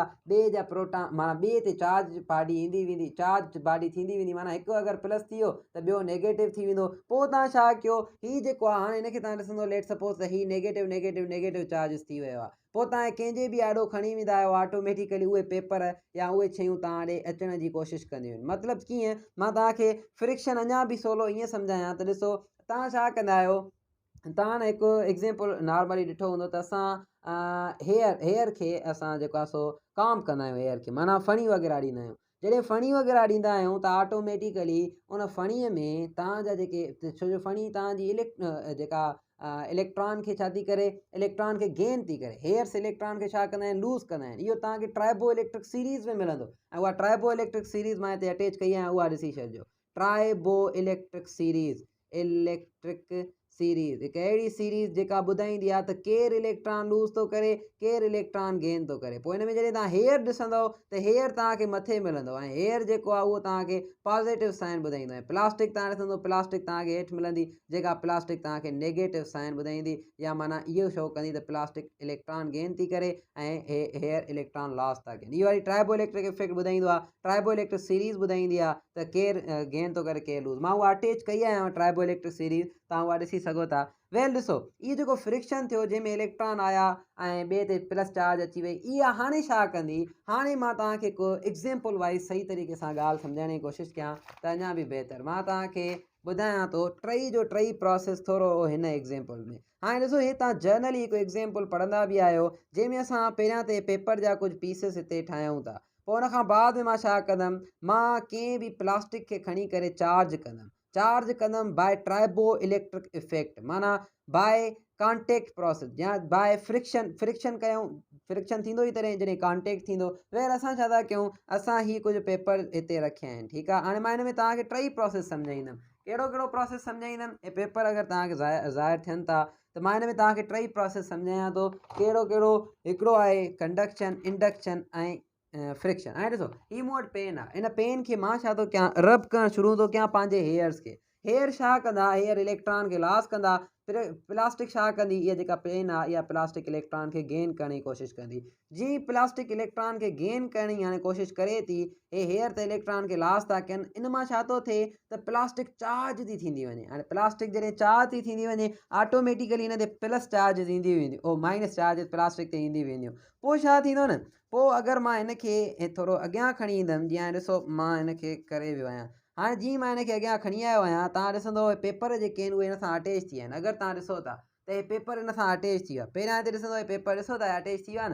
हाणे हिते जीअं मां खणी थो अचां त हिते पहिरियां थींदी आहे इंडक्शन, माना चार्ज जेके आहिनि हुन जूं सॼियूं कंबाइन थोरियूं अॻिते ईंदी थी वञनि। हीअ नेगेटिवली चार्ज आहे, चयमि प्लास्टिक नेगेटिव आहे, त हुन जूं जेके पॉज़िटिव ऐं नेगेटिव पहिरियां न्यूट्रल आहिनि, इहे अॻिते अचणु शुरू कंदियूं, पोइ हेॾे अची वेंदियूं पॉज़िटिव इलाही। पोइ छा थींदियूं, पहिरियां थी इंडक्शन थी करे हिकु जंप लॻंदो, उन जंप में हे जेके पेपर आहिनि इहे हिन सां कंबाइन थी वेंदा, ऐं कंबाइन थियण खां बाद में छा थींदो आहे, हे इलेक्ट्रॉन हिक ॿिए खे ॾेई करे कंडक्शन कंदा आहिनि। लूज़ ऑफ इलेक्ट्रॉन या गेन ऑफ इलेक्ट्रॉन थींदी आहे। पोइ ऑटोमेटिकली जीअं हाणे तव्हां ॾिठो हे हेठि किरी पियो। सो इहो असां छा कयोसीं, पहिरियां हिन खे फ्रिक्शन सां चार्ज करे आयासीं, चार्ज करण खां बाद में हिन में थी इंडक्शन खां बाद में हिन में थी कंडक्शन, जंहिंमें लूज़ ऐं गेन थिया इलेक्ट्रॉन, ऐं पोइ असां चयोसीं त इहो चार्जिंग जो प्रोसेस थी वियो। चार्जिंग जा प्रोसेस जा असां 3 क़िस्म पढ़िया, जीअं वेज़ ऑफ चार्ज ट्रांसफ़र, जंहिंखे असां चार्जिंग चऊंसीं, या असां चऊं ways of charge transfer. Charge जे ट्रांसफ़र जा कुझु वेज़ आहिनि। उहे वेज़ कहिड़ा आहिनि,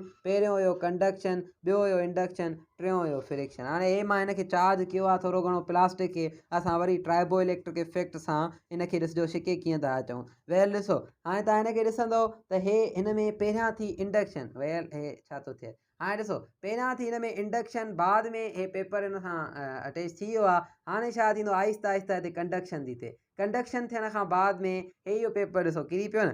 सो इहो कंडक्शन थी वई, सॼा जो सॼा इलेक्ट्रॉन हुन जा होॾे हलिया विया, त असां चयोसीं त हिते हिन जी कंडक्शन बि थी वई, ऐं ट्रांसफ़र वेव जेके हुया 3 वेव्स हुया, उन सां असांखे सॼी सम्झ में अची वई त असांजी चार्ज ट्रांसफ़र कीअं थी थिए। सॼी ॻाल्हि तव्हांखे डिटेल में ट्राए कयो आहे त सम्झाइण जी कोशिशि कयां। वेल अॻिते ॾिसो, अॻिते आहे चार्ज जेका हुआ, असां चार्ज खे चवंदा आहियूं, इहा जेका चार्ज आहे इहा असांजे 3 जेको आहे सो न कुझु 3 प्रॉपर्टीज़ ॾेखारींदी आहे। 3 मेन प्रॉपर्टीज़ थी ॾेखारे। मेन प्रॉपर्टी में अगरि असां पहिरीं प्रॉपर्टीअ जी ॻाल्हि कयूं त एडिटिव प्रॉपर्टी हूंदी आहे।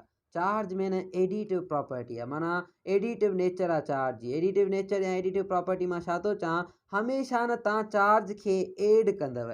जीअं ॾिसो कंहिं बि सिस्टम में अगरि असां चार्ज जी ॻाल्हि था कयूं, त असां चऊं था को बि सिस्टम आहे, उन सिस्टम में अगरि को बि असां हे सिस्टम था खणूं, इन सिस्टम में के प्लस चार्ज आहिनि, या असां ईअं था चऊं हिन में 3 माइक्रो कोलम चार्ज आहे माइनस, ऐं 4 माइक्रो कोलम जेका चार्ज आहे उहा आहे प्लस। 4 माइक्रो कोलम प्लस आहे, माइनस में 3 माइक्रो कोलम चार्ज आहे, या 3 कोलम 4 कोलम हुन में चार्ज आई आहे। त इन जी असां नेट चार्ज जॾहिं बि कढंदासीं न, असांखे एडिटिव प्रॉपर्टी हणणी पवंदी। एडिटिव प्रॉपर्टी ईअं, हमेशह तव्हां -3 ऐं +4 कंदो, पोइ तव्हांखे जेका मिलंदी उहा 1 कोलम जेका चार्ज मिली, इन खे असां चवंदा आहियूं त चार्ज हमेशह फॉलो कंदी आहे एडिटिव प्रॉपर्टी खे। पोइ असां नेट चार्ज खणी ईंदासीं 1 कोलम जी, हिन में नेट चार्ज अचे थी, इहा हूंदी आहे जस्ट एडिटिव प्रॉपर्टी। पोइ तव्हां खां पुछंदा आहिनि त तव्हां ॿुधायो त चार्ज छा हूंदी आहे नेचर में, तव्हां चवंदो sir charge additive in nature हूंदी आहे। उन खां बाद में अगरि असां चार्ज जी ॻाल्हि कयूं त चार्ज जेका हूंदी आहे न, उहा कंज़र्व रहंदी आहे। कंज़र्व, जीअं असां law of conservation of energy पढ़ियो होसीं, त अहिड़े तरीक़े सां चार्ज बि हमेशह कंज़र्व हूंदी आहे। चार्ज जे कंज़र्व जो मतिलबु छा हूंदो आहे, मतिलबु ईअं त टोटल चार्ज जेका हूंदी आहे न उहा रिमेन कंज़र्व रहंदी आहे। जीअं ॾिसो मां तव्हांखे चवां कीअं, मां तव्हांखे ईअं थो चवां, हिकु मूं वटि को बि जेको आहे न, असां छा था खणूं, आइसोलेटेड सिस्टम था खणूं। हे आइसोलेटेड सिस्टम आहे। इन में आइसोलेटेड सिस्टम में मां 3 चार्जिस थो खणा, 3 चार्जिस। हिकु चार्ज इहे खईं, ॿी चार्ज इहे खईं, 3 चार्ज इहे खईं, ऐं 3 चार्जिस इन आइसोलेटेड सिस्टम में था खणूं। हिनखे असां चयोसीं छा, हिनखे चयोसीं आइसोलेटेड सिस्टम आहे। हे आइसोलेटेड सिस्टम आहे, हिन में असां घणियूं चार्जिस खयूं आहिनि, 3 चार्जिस खयूं आहिनि। हिकु चार्ज जो जेको यूनिट आहे उहो मां यूनिट खणा थो, हिकु चार्ज जो यूनिट खणा थो 4 कोलम, ॿी चार्ज जो यूनिट खणा थो 5 कोलम, ऐं 3 चार्ज जो यूनिट थो खणा -6 कोलम। ठीकु आहे, -6 कोलम अगरि ज़ाहिर थिएव थो त -6 कोलम, 4 कोलम ऐं 5 कोलम। हाणे मां छा थो कयां, हाणे हाणे मां हिन आइसोलेटेड सिस्टम हिकु अहिड़ो सिस्टम जंहिंमें चार्ज कंज़र्व रहे, जंहिंमें ॿी का बि इंटरप्शन न हुजे, जंहिंमें ॿियो को बि इन्हनि चार्जिस खे तंग करणु न हुजे, जीअं टेम्परेचर थी वियो या का बि अहिड़ी ॿी का इंडक्शन वग़ैरह का बि न थिए, चार्ज हिते ई पियूं आहिनि। आइसोलेटेड सिस्टम आहे। हे आइसोलेटेड सिस्टम में हिकु 4 कॉलम आहे, ॿी 5 कॉलम आहे, ॿी -6 कॉलम आहे। मां छा थो कयां, हिन आइसोलेटेड सिस्टम खे शेक थो कयां, माना ईअं शेक करण जी कोशिशि थो कयां। जीअं मां हिनखे शेक करे आयुमि त हाणे छा थो थिए, हाणे ॾिसिजो गौर सां हिकु ॻाल्हि ॿुधिजो। हाणे छा थी वियो, हाणे इन में मूंखे चार्जिस मिलियूं, चार्जिस हाणे कुझु ट्रांसफर थी वियूं, हिकु मां ॿिए हंधि हली वियूं, ॿिए मां टे हंधि हली वियूं, माना चार्ज पाण में ई हेॾे होॾे थी वियूं। हाणे मूंखे हिते हिकु क्वेश्चन अचे थो, कहिड़ो थो क्वेश्चन अचे, मां तव्हांखे चवंदुमि त बाबा हीअ हिकु चार्ज आहे, ॿी हीअ चार्ज आहे, 3 चार्जिस हुयूं, कुझु ट्रांसफरिंग थी आहे। हाणे इहा ट्रांसफरिंग छा थी आहे, इहा तव्हां मूंखे ॿुधायो, कीअं ॿुधायो? जॾहिं त हिकु चार्ज जेका हुआ उहा थी वई आहे 8 कॉलम, ॿी थी वई आहे 5 कॉलम। हाणे ॿुधायो त टी चार्ज जो वैल्यू केतिरो हूंदो? हिन टी चार्ज जे वैल्यू जी ख़बर नाहे त असां चवंदासीं सर पहिरियां त इहा ॻाल्हि आइसोलेटेड सिस्टम में हिन सिस्टम में तव्हां एडिटिव प्रॉपर्टी हणो, ॿुधायो त हिन जी नेट चार्ज घणी आहे। असां छा कंदासीं, 4 कॉलम प्लस 5 कॉलम -6 कॉलम कंदासीं एडिटिव प्रॉपर्टी हणी करे, त 4 कॉलम ऐं 5 कॉलम घणो थियो, 9 कॉलम। 9 कॉलम मां 6 कॉलम माइनस कंदासीं त असांखे बचो 3 कॉलम। माना असां चवंदासीं सर जेको हे आइसोलेटेड सिस्टम आहे न, इन में बि ओवरऑल जेका चार्ज हुजे, ओवरऑल जेका असां चार्ज ॾिसूं उहा 3 कॉलम बि अचणु घुरिजे। सो असांजी 3 कॉलम कीअं ईंदी, जॾहिं हीअ 5 कॉलम आहे, हीअ 8 कॉलम आहे, जॾहिं कंबाइन था कयूं 13 कॉलम पई थिए, पोइ असांजी हीअ टी जेका चार्ज आहे न, इहा डिफाइन कंदी त हीअ 3 कॉलम कीअं थींदी। यानी इहो कीअं, इहो मां तव्हांखे सॼो सही तरीक़े सां सम्झायां, चार्ज कंज़र्व कीअं थी रहे, हिनखे सही तरीक़े सां सम्झो। तव्हां चवंदो sir Q1 plus Q2 plus Q3 is equal to Q'1 plus Q'2, माना ॿिए आइसोलेटेड जी अथव, माना आफ्टर शेकिंग Q'3। हाणे मूंखे ॿुधायो त Q1 घणी आहे। तव्हां चवंदो सर जेका Q1 आहे उहा आहे 4 कॉलम, असां हिते 4 कॉलम रखी, प्लस हे घणी आहे बा, हे आहे 5 कॉलम, प्लस अंदरि हेॾे माइनस रखंदासीं बा 6 कॉलम इन जी अंदरि। Q1 घणी थी वई, Q1 थी वई बा प्राइम में 8 कॉलम, प्लस Q2 घणी थी वई, उहा थी वई बा 5 कॉलम, प्लस Q3 जी का बि ख़बर न आहे। मां छा कंदुमि, पहिरियां हिन जी अगरि असां करे आयासीं एडिटिव त असांखे 3 मिलियो, 3 कॉलम। सो हिते असां 3 कॉलम रखियोसीं, हिते आहे हिन जी 13 कॉलम, प्लस कंदासीं Q3 जी ख़बर न आहे। Q3 कढण जे लाइ हेॾे हलियो वेंदो, असां चवंदासीं Q3 इज़ इक्वल टू, हे अची वियो 3 कॉलम माइनस 13 कॉलम, असां चवंदासीं -10 कॉलम हीअ ईंदी। माना असां हिनखे चवंदासीं इहा आहे -10 कॉलम। अगरि इहा -10 कॉलम आहे, अचो हिनखे कंबाइन कयूं, अचो ॾिसूं एडिटिव नेचर हणी करे, 8 कॉलम प्लस 5 कॉलम -10 कॉलम, छा अचे थो जवाबु 3 कॉलम। ॾिसो हे आयो 13 -10 कॉलम आयो, त हे घणो आयो, 3 कॉलम आयो, ओवरऑल 3 कॉलम अची। माना टोटल जेका हूंदी उहा हमेशह तव्हांखे कंज़र्व मिलंदी,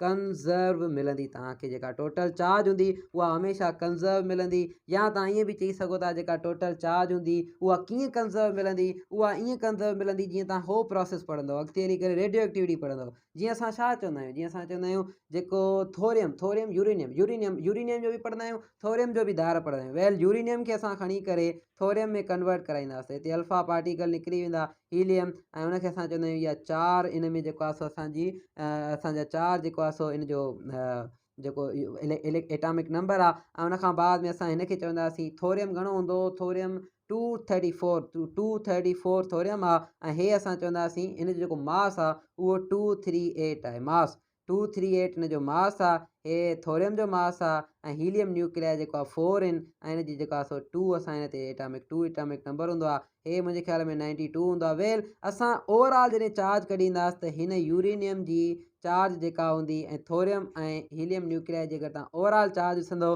त हिन ते ऐं हिन ते चार्ज उहा कंज़र्व थींदी। माना अगरि हिन ते अगरि 92 आहे, इहो मूंखे थोरो ज़हन ते अगरि नथो अचे त हाली थोरो तव्हां हिनखे वेरीफाई कजो। वेल यूरेनियम कन्वर्ट थी वेंदो आहे थोरियम में, उहो उन सां जॾहिं तव्हां प्लस कंदो हीलियम न्यूक्लियाई, त तव्हांखे ॿिन्ही जी जेका चार्ज हूंदी उहा कंज़र्व मिलंदी। अगरि हिते 92 आहे त हिते जेको थोरियम हूंदो आहे, उन थोरियम जो अगरि एटॉमिक नंबर जी ॻाल्हि कयूं त एटॉमिक नंबर थोरियम जो अराउंड कुझु ईअं थी सघे थो। अच्छा हीलियम न्यूक्लियाई आयो त 90 अची वियो न, सो असां चवंदासीं हे 90 आहे हो 2 आहे, माना ओवरऑल जेका चार्ज आहे उहा हिन ॿिन्ही में ॾिसंदव त उहा बि तव्हांखे 92 मिलंदी ऐं हिते ॾिसंदव उहा बि तव्हांखे 92 मिलंदी। सो चवण जो मक़सदु तव्हांखे इहो आहे, हिते मुंहिंजो चवण जो मक़सदु इहो आहे त ओवरऑल जेका चार्ज हूंदी उहा हमेशह तव्हांखे कंज़र्व मिलंदी। सो इहो आहे असांजो कंज़र्वेशन ऑफ चार्ज, माना चार्ज हमेशह छा थी मिले, कंज़र्व थी मिले। सही आहे। सो इहो हुयो असांजो कंज़र्वेशन। ऐं कंहिं बि आइसोलेटेड सिस्टम में, आइसोलेटेड सिस्टम उहो जंहिंमें का बि इंटरप्शन न हुजे। उन खां बाद में असां लास्ट पॉइंट जेका पढ़ंदा आहियूं इन जी प्रॉपर्टी में, चार्ज जी प्रॉपर्टी में, उहा लास्ट पॉइंट इन जी हूंदी आहे क्वांटाइज़ेशन ऑफ अ चार्ज। यानी ही तमामु ई हिकु इम्पॉर्टेंट आहे क्वांटाइज़ेशन, इन खे थोरो सम्झंदासीं क्वांटाइज़ेशन ऑफ चार्ज छा हूंदी आहे। अच्छा, हाणे हे नोट करे वठो, इन में को बि क्वेश्चन हुजे, का बि ॻाल्हि तव्हांखे सम्झ में न आई हुजे त तव्हां मूंखे डायरेक्ट मैसेज कयो। इनशाला मां पंहिंजी फुल ट्राई कंदुमि त तव्हांखे सही तरीक़े सां कॉन्सेप्ट सम्झायां। हे बि सही आहे, यूरेनियम जॾहिं थोरियम में कन्वर्ट थी वेंदो, थोरियम ऐं हीलियम न्यूक्लियाई में, त तव्हांखे कुझु अहिड़े तरीक़े सां चार्ज हमेशह तव्हांखे कांस्टेंट मिलंदी। अगरि हिते 92 आहे चार्ज त हेॾे बि तव्हांखे 92 ई मिलंदी, माना चार्ज हमेशह कंज़र्व थी वञे। इहा बि ॻाल्हि यादि हुजेव त इलेक्ट्रॉन, हलो उहा क्वांटाइज़ेशन में मां तव्हांखे ॿुधायां थो त इलेक्ट्रॉन ते चार्ज केतिरी हूंदी आहे, प्रोटॉन ते चार्ज केतिरी हूंदी आहे, हीलियम न्यूक्लियाई या असां चऊं त असांजो अल्फा पार्टिकल आहे, उन अल्फा पार्टिकल ते चार्ज केतिरी हूंदी आहे। इन ते डिटेल में असां अॻिते क्वांटाइज़ेशन में ॻाल्हायूं था। इनखे नोट कयोसि शाबाश। अच्छा बाबा, हाणे उन खां बाद में असांजो जेको टॉपिक थो अचे उहो आहे क्वांटाइज़ेशन ऑफ अ चार्ज। हाणे इहो क्वांटाइज़ेशन ऑफ चार्ज छा आहे, इनखे सही तरीक़े सां तव्हां सम्झो। इन खां पोइ हिकु ॿियो बि टॉपिक इन सां चार्ज सां रिलेटेड आहे, पोइ तव्हांजे लेक्चर जी एंड आहे। हाणे क्वांटाइज़ेशन ऑफ अ चार्ज छा हूंदी आहे, इनखे थोरो सम्झिजो सही तरीक़े सां। क्वांटाइज़ेशन ऑफ चार्ज, चार्ज जी क्वांटाइज़ेशन। हाणे चार्ज जी क्वांटाइज़ेशन ईअं थी चवे, इहो माना टर्म इहो ईअं आहे त जेका चार्ज हूंदी न, नेट चार्ज, कंहिं बि बॉडीअ ते नेट चार्ज जेका हूंदी न, उहा इंटीग्रल मल्टीपल ऑफ ई हूंदी। इहो छा चई, में इनखे ईअं सम्झो त जेका नेट चार्ज हूंदी क्यू असां वॾी क्यू लिखूं था नेट चार्ज जे लाइ, उहा हमेशह बराबरि हूंदी plus minus integral multiple of n e. माना इंटीग्रल मल्टीपल जी जेका हीअ एन आहे, इहा इंटीग्रल मल्टीपल आहे, माना एज़ इंटीजर तौर ते कमु अचे। इंटीजर तौर कीअं थी कमु अचे, माना इहा प्लस माइनस, प्लस में बि वैल्यू ॾींदी, माइनस। जीअं ॾिसो बेसिक मैथ लेक्चर में मां तव्हांखे इंटीजर्स पढ़ाया, जेके कीअं पिया वैल्यू ॾियनि, जेके 0 माइनस वारा ऐं होॾां प्लस वारा हुया। सो इहो आहे इंटीग्रल मल्टीपल ऑफ ई। सम्झो था ॻाल्हि खे, माना जेका हीअ क्यू हूंदी, जेका नेट चार्ज हूंदी, उहा इंटीग्रल मल्टीपल ऑफ ई हूंदी हमेशह। इनखे असां चवंदा आहियूं क्वांटाइज़ेशन ऑफ अ चार्ज। माना इहा असां कंहिं बि बॉडीअ जी क्वांटाइज़ेशन करे आयासीं, उन जी चार्ज जी क्वांटाइज़ेशन कई आहे असां। पोइ लेट सपोज, हाणे मां तव्हांखे इहो इंटीग्रल मल्टीपल कीअं थो चवां, जीअं ॾिसो मां तव्हांखे चवां थो हिकु मूं वटि बॉडी आहे, जीअं हीअ मूं वटि बॉडी आहे, इहा बॉडी ए बॉडी आहे, हेॾां असांजो को बि ॿियो मटीरियल आहे। इन मटीरियल में छा थो थिए, हितां ई इलेक्ट्रॉन वञनि था। लेट सपोज हितां को बि हिकु इलेक्ट्रॉन ट्रांसफर थी वियो आहे, हेॾे 1 इलेक्ट्रॉन हलियो वियो, त हिते प्लस चार्ज अची वेंदी, होॾे नेगेटिव चार्ज अची वेंदी। वरी हितां हिकु ॿियो बि इलेक्ट्रॉन, जीअं ॾिसो पहिरियां त हिकु इलेक्ट्रॉन हलियो वियो, असां चवंदासीं भाउ हिते जेको आहे क्यू जेका आई आहे उहा बराबरि अची वेंदी, हिते असां 1 ई ॾेई छॾियोसीं, हिकु इलेक्ट्रॉन हलियो वियो। अगरि 2 ई ॾींदासीं त 2 इलेक्ट्रॉन हलिया विया, माना लेट सपोज 2 इलेक्ट्रॉन हलिया था वञनि, असां 2 ई ॾेई छॾीसीं, 3 ई त 3 ई। अहिड़े तरीक़े सां तव्हांखे ईअं इंटीग्रल मल्टीपल ॾियणो आहे। माना अगरि कंहिं बि बॉडी ते प्लस चार्ज थींदी वञे ऐं हिन ते प्लस चार्ज थींदी वञे, असां चवंदासीं त हिन बॉडी ते अगरि नेट चार्ज तव्हांखे फाइंड करणी आहे, तव्हां छा कयो, Q is equal to plus n e कयो। इन जो मतिलबु छा आहे त हितां हिकु इन मां इलेक्ट्रॉन विया आहिनि मूव थी करे, घणा विया आहिनि, 3 विया आहिनि, तव्हां 3 रखंदव मल्टीप्लाई बाय ई कंदव। हाणे ई घणी हूंदी आहे, ई, इहा बि तव्हांखे यादि हुजणु घुरिजे। ई जो वैल्यू कांस्टेंट हूंदो आहे। कांस्टेंट कीअं हूंदो आहे, असां चवंदा आहियूं त जेको इलेक्ट्रॉन हूंदो आहे, हिकु इलेक्ट्रॉन ते जेका चार्ज हूंदी आहे उहा बराबरि हूंदी आहे छाजे, 1.6 × 10⁻⁻19 कोलम जी बराबरि हूंदी आहे। माना हिकु इलेक्ट्रॉन ते जेका चार्ज हूंदी आहे उहा हूंदी आहे 1.6 × 10⁻⁻19 कोलम। ऐं वरी हिकु कोलम में, हिकु कोलम चार्ज में जेके इलेक्ट्रॉन हूंदा आहिनि उहे घणा हूंदा आहिनि।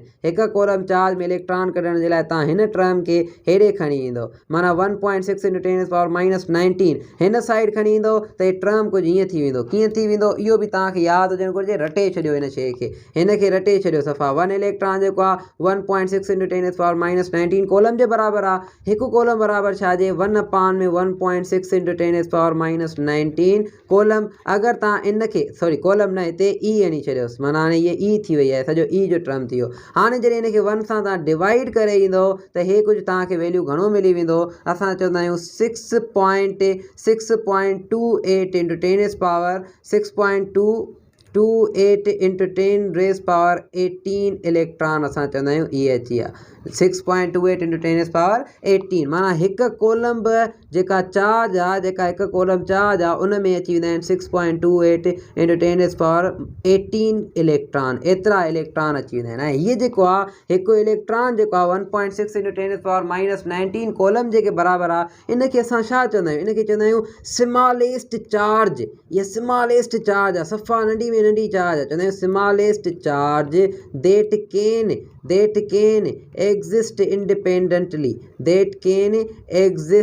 independently माना स्मॉलेस्ट चार्ज इंडिपेंडेंटली केतिरी रही सघे थी, उहा हूंदी आहे 1.6 × 10⁻⁻19। Smallest charge that can exist independently जेका रही सघे थी उहा हूंदी आहे 1.6 × 10⁻⁻19। ऐं हिकु कोलम ते चार्ज केतिरी 6.28 × 10⁻18 इलेक्ट्रॉन जी। हाणे असां छा चयोसीं त हिते त हिकु प्लस चार्ज अची वियो, असां 3 इंटीग्रल मल्टीपल कईसीं। हाणे इलेक्ट्रॉन ते जेका चार्ज हूंदी आहे 1.6 × 10⁻⁻19 कोलम, उनखे जॾहिं हिन सां मल्टीप्लाई कंदो तव्हांखे नेट चार्ज फाइंड थी वेंदी त नेट चार्ज हिन सिस्टम ते केतिरी आहे। ऐं अगरि हिन सिस्टम ते फाइंड करणु चाहींदो त हीअ जेका साइन थी वेंदी उहा माइनस थी वेंदी, पोइ जेके बि एन हुजनि ऐं जेके बि ई हुजनि तव्हां करे तव्हां क्यू जो वैल्यू फाइंड करे सघो था। माइनस साइन छो थी करे त इलेक्ट्रॉन जी सफिशिएंट इलेक्ट्रॉन तमामु ज़्यादा आहिनि, ऐं पॉजिटिव साइन छो थी करे त इलेक्ट्रॉन घटि आहिनि। ऐं इहो बि यादि हुजेव त जंहिं बॉडी मां अगरि इहा बॉडी आहे इन में इलेक्ट्रॉन वधीक आहिनि, अगरि इलेक्ट्रॉन ज़्यादा आहिनि कंहिं बि बॉडी में त चार्ज बॉडी जंहिंखे चइजे, अगरि इलेक्ट्रॉन ज़्यादा आहिनि नेगेटिव चार्ज बॉडी आहे त इहा चवंदा आहियूं हेवियर आहे बनस्बत कंहिंजे जेका असांजी पॉजिटिव चार्ज बॉडी आहे। जीअं असां इन खे कीअं स्टेटमेंट इहा बि यादि हुजेव, इहा स्टेटमेंट कीअं चवंदा आहियूं नेगेटिव चार्ज बॉडी, इहो यादि हुजेव बाबा, negative charge body is always heavier हूंदी देन पॉजिटिव चार्ज बॉडी। इहो बि यादि हुजेव, पॉजिटिव चार्ज बॉडीअ खां नेगेटिव चार्ज बॉडी छा हूंदी ऑलवेज हेवियर। छो हेवियर हूंदी, छो जो ॾिसो अगरि नेगेटिव चार्ज आहे त हिन ते नेगेटिव इलेक्ट्रॉन तमामु ज़्यादा, ठीकु आहे। इलेक्ट्रॉन माना हिन ॾे आयो आहे न, इलेक्ट्रॉन आया आहिनि त माना पंहिंजो मास बि त खणी आया आहिनि न, ठीकु आहे, मास खणी। ऐं हेॾे जेको आहे जंहिंमां इलेक्ट्रॉन अचनि था त उहो उते प्लस चार्जिस थी वियूं, जॾहिं प्लस चार्जिस थी वियूं त हितां त इलेक्ट्रॉन हलिया विया आहिनि, मास बि खणी विया आहिनि, त असां ऑटोमेटिकली चवंदासीं होॾे इलेक्ट्रॉन हलिया विया आहिनि त हुते माना मास जो तइदाद बि तमामु ज़्यादा हलियो वियो आहे। पोइ इन जे करे असां चवंदा नेगेटिव चार्ज जेका बॉडी हूंदी आहे उहा ऑलवेज छा हूंदी हेवियर हूंदी कंहिंखां पॉजिटिव चार्ज बॉडीअ खां। इहो बि तव्हांखे यादि हुजे। ॿियो असां अचूं पंहिंजी इंटीग्रल मल्टीपल ते त क्यू हूंदो 2e, वरी क्यू हूंदो 3e जे बराबरि। अहिड़े तरीक़े सां प्लस माइनस में तव्हां ईअं कयोसि हिन खे, पोइ असां इहो चवंदासीं तव्हां हिन इंटीग्रल मल्टीपल 1 खे तव्हां एन सां रिप्रेज़ेंट करे सघो था। क्यू इज़ इक्वल टू तव्हां एन ई करे छॾियो, को मसइलो ई न आहे, प्लस माइनस हे तव्हां ॾेई छॾियोसि बसि। एन छो थी करे इंटीजर नंबर, को बि इंटीजर नंबर आहे, प्लस माइनस में तव्हां इंटीजर नंबर चवंदो। ऐं हिते आहे इलेक्ट्रॉन ते जेका चार्ज आहे हिते नेट चार्ज, हीअ जेका क्यू आहे इहा छो थी करे त मां आहियां net charge on any body, net charge जे बारे में इहा ॿुधाए थी। सो इहो हुयो इंटीग्रल। ऐं ॿी हिकु मेन ॻाल्हि ॿुधी छॾियो, मेन ॻाल्हि तमामु इम्पॉर्टेंट, क्वांटाइज़ेशन ईअं थी चवे त हमेशह जेको इलेक्ट्रॉन मूव कंदो न उहो हमेशह इंटीजर में मूव कंदो, माना होल नंबर्स में मूव कंदो। होल नंबर्स में मूव करण जो मतिलबु छा आहे हिन खे सम्झो, होल नंबर्स में मूव कंदो, होल नंबर्स में मूव करणु माना 1 2 3 4 5 ईअं मूव कंदो। ईअं न कंदो कॾहिं बि 1.5 इलेक्ट्रॉन हलियो वञे, न ईअं बि न कंदो हाफ इलेक्ट्रॉन हलियो वञे, न ईअं बि न थींदो। हमेशह जेको इलेक्ट्रॉन हूंदो होल नंबर में मूव कंदो, या 2 इलेक्ट्रॉन वेंदा, या 3 वेंदा, या 5 वेंदा, या 8 10 कुझु बि इंटीजर्स में वेंदा, या माइनस साइन थींदी त या प्लस साइन थींदी, उहो त शो थो करे त आई आहे या वही आहे, प्लस माइनस हुनखे त शो करे। बाक़ी एन जेका हूंदी हमेशह शो कंदी त जेका सो मां 1 2 3 इन नंबर में आहियां, होल नंबर में आहियां। कॾहिं बि 1.5 1/2 ईअं कॾहिं बि अहिड़े तरीक़े सां न ईंदो, या 3/2 अहिड़े तरीक़े सां तव्हां इलेक्ट्रॉन चो ईअं कॾहिं बि न ईंदो। पर हिकु क्वेश्चन पुछंदा आहिनि ॿार, उहो कहिड़ो क्वेश्चन पुछंदा आहिनि, पहिरियां हिनखे सॉल्व कयूं त उहो क्वेश्चन बि कयूं था। अॼु 3 6 जा घणो आयो 18 8 ते 1 मथे 3 1 जा 3 आयो 1 विधोसीं आयो 4.8 × 10 पावर -19 कॉलम क्यू अची वेंदी। कंहिंते एतिरी क्यू अची वई जॾहिं इलेक्ट्रॉन असांजा टे जेके आहिनि रिमूव थी विया आहिनि, पोइ असां चई आहे त हिन ते जेका पॉज़िटिव चार्ज आई आहे उहा हेतिरी चार्ज कुझु इन बॉडी ते अची वई आहे। सो इहो बि तव्हांखे सम्झ में अची वियो। क्वांटाइज़ेशन में बि इहा ॻाल्हि सम्झ में अची वियो त होल नंबर हूंदा आहिनि, पर हिते हिकु ॿियो ॿार सुवालु पुछंदा आहिनि। उहो कहिड़ो क्वेश्चन पुछंदा आहिनि, चवंदा आहिनि सर हिकु मिंट बीहो, मां चवंदो आहियां ठीकु आहे। हाणे उहो चवंदा आहिनि सर हिकु ॻाल्हि ॿुधो त तव्हां चओ था कॾहिं बि जेके इलेक्ट्रॉन हूंदा आहिनि उहे इंटीजर्स में मूव न कंदा आहिनि, पोइ भला क्वार्क ते अचो। क्वार्क तव्हां जो बार बार पढ़ाईंदा आहियो त क्वार्क जेके हूंदा आहिनि उहे क्वार्क हमेशह असांखे चार्ज कहिड़ी ॾींदा आहिनि। अगरि अप क्वार्क जी ॻाल्हि कयूं, अगरि को अप क्वार्क आहे त उहो क्वार्क अप चार्ज ॾींदो आहे 2/3 E प्लस 2/3 E मिलंदी आहे, पोइ हिते त 2/3 आयो आहे। वरी अगरि असां डाउन क्वार्क जी ॻाल्हि कयूं, अप क्वार्क ठीकु आहे, अप क्वार्क आहे डाउन क्वार्क। अगरि तव्हां डाउन क्वार्क जी ॻाल्हि कंदव त उहो -1/3 असांखे ॾींदो आहे ई। त पोइ इहो वरी छा सीन आहे, जॾहिं त तव्हां चओ था जेको आहे सो कॾहिं बि जेको असांजो जेको इलेक्ट्रॉन आहे उहो हमेशह इंटीजर में हूंदो ई न, त पोइ हे छा सीन आहे। पोइ ॿार ई क्वेश्चन पुछंदा आहिनि। ॾिसो मुंहिंजी ॻाल्हि गौर सां ॿुधो, मां तव्हांखे चयमि जेके इंटीजर्स में हूंदा न, जेके बि इंटीजर्स में हूंदा इहे इंडिपेंडेंटली मूव कंदा। ॻाल्हि सम्झ में अचे थी या नथी अचे। ॾिसो हे जेको इलेक्ट्रॉन आहे इन में अगरि हिते +1 ॾिनो आहे न, हे 1 ॾिनो आहे न, त 1 इहो इंटीजर छो थो करे त हे जेको इलेक्ट्रॉन आहे इहो हमेशह इंडिपेंडेंट हूंदो। इंडिपेंडेंट ईअं जाॾे वञे जाॾे मूव करे, छो जो मां चयो स्मॉलेस्ट चार्ज आहे दैट कैन एग्ज़िस्ट इंडिपेंडेंटली इहा माना इन में हूंदी आहे। ठीकु आहे, या इन में आहे माना इलेक्ट्रॉन इंडिपेंडेंट आहे। हे छा आहे, हे इंडिपेंडेंट आहे। हिनखे असां छा चवंदासीं ॿुधायो जल्दी, इहो छा आहे इंडिपेंडेंट। माना हे हिकु इलेक्ट्रॉन इंडिपेंडेंट आहे पर अधु इलेक्ट्रॉन इंडिपेंडेंट न थींदो। ठीकु आहे, इहो इंडिपेंडेंट आहे। अहिड़े तरीक़े सां जेको ही आहे +2/3 E क्वार्क अप क्वार्क, इहो इंडिपेंडेंट न हूंदो आहे, नॉट इंडिपेंडेंट, नो इंडिपेंडेंट, का बि इंडिपेंडेंसी न अथसि, इंडिपेंडेंट। ठीकु आहे, हे इंडिपेंडेंट न आहे। पोइ हे इंडिपेंडेंट थियण लाइ छा कंदो आहे, अगरि इंडिपेंडेंट थींदो त हिन में क्वांटाइज़ेशन थींदी, अगरि इंडिपेंडेंट न हूंदो त हिन में का क्वांटाइज़ेशन हिन में का बि न थींदी। हाणे इंडिपेंडेंट थियण लाइ हिनखे छा करिणो पवंदो, हिनखे इंडिपेंडेंट थियण जे लाइ हिकिड़ो रूल इम्प्लीमेंट करिणो पवंदो। उहो हे छा कंदो, उहो हमेशह मिलंदो। जीअं ॾिसो मां तव्हांखे चवां हिकु मूं वटि प्रोटॉन आहे, ॿियो मूं वटि न्यूट्रॉन आहे। असां चवंदा आहियूं न्यूट्रॉन में जेके हूंदा आहिनि उहे हूंदा आहिनि घणा अप क्वार्क, 1 अप क्वार्क हूंदो आहे, ऐं 2 जेके हूंदा आहिनि उहे डाउन हूंदा आहिनि। ऐं उनखां अलावा प्रोटॉन जी ॻाल्हि कयूं त हिन में 2 अप क्वार्क हूंदा आहिनि ऐं 1 जेको हूंदो आहे उहो डाउन हूंदा आहिनि। त हे इंडिपेंडेंट थियण जे लाइ हमेशह क्वार्क मिलंदा आहिनि, जॾहिं मिली करे पोइ इंडिपेंडेंट चार्ज ठाहींदा आहिनि। अरे इहा छा थो चवां, इनखे थोरो सम्झो गौर सां। ॾिसो हिते 2 अप आहिनि न, त 2 अप जी माना छा, माना 2 अप चार्ज मिलायूं हे वारियूं। ॾिसो 2/3 + 2/3, हाणे डिपेंडेंट था थियनि ऐं डिपेंडेंट था थियनि। ॾिसिजो कीअं, 1 डाउन आहे न, -1/3, ऐं हिन जी सॼी जो सॼी समअप कयासीं, हे आयो 3, 2 + 2 -1, हे घणो आयो, हे आयो असांजो 4 मां -1 कयव 3 आयो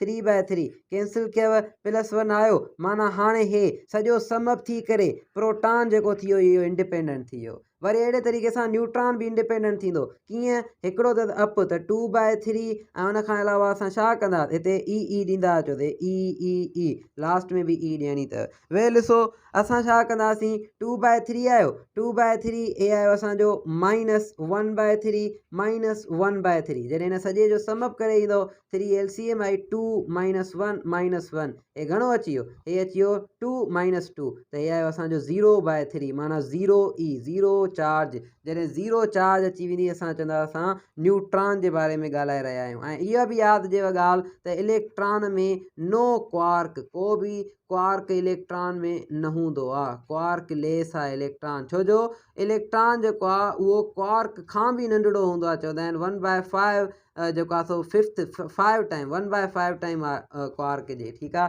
सो इहो हूंदो आहे क्वार्क जे बारे में। ऐं उनखां बाद में इहो बि पढ़ियोसीं त हे सभु समअप थी करे छा कंदा आहिनि, इंडिपेंडेंट थींदा आहिनि। पहिरियां नॉट इंडिपेंडेंट आहिनि, तॾहिं असां चवंदा आहियूं इहा जेको आहे सो चार्ज हीअ 2/3 थी सघे थी, छो जो इंडिपेंडेंट न आहे। इंडिपेंडेंट थियण लाइ हिनखे हमेशह समअप थी करे ओवरऑल इनखे जेको आहे सो डिपेंडेंट थियणो आहे। पोइ डिपेंडेंट थींदो त पोइ असां हिन में क्वांटाइज़ेशन पढ़ी सघूं था, अदरवाइज़ क्वांटाइज़ेशन नथा पढ़ी सघूं। हाणे इहा अगरि ॻाल्हि सॼी सम्झ में अची वई तव्हांखे त हिकु ॿियो बि प्रॉब्लम आहे तव्हांजे लाइ। प्रॉब्लम कहिड़ो आहे? प्रॉब्लम इहो आहे त हिकु क्वेश्चन आयो अथव, उहो क्वेश्चन कहिड़ो आयो आहे? चए छा थो?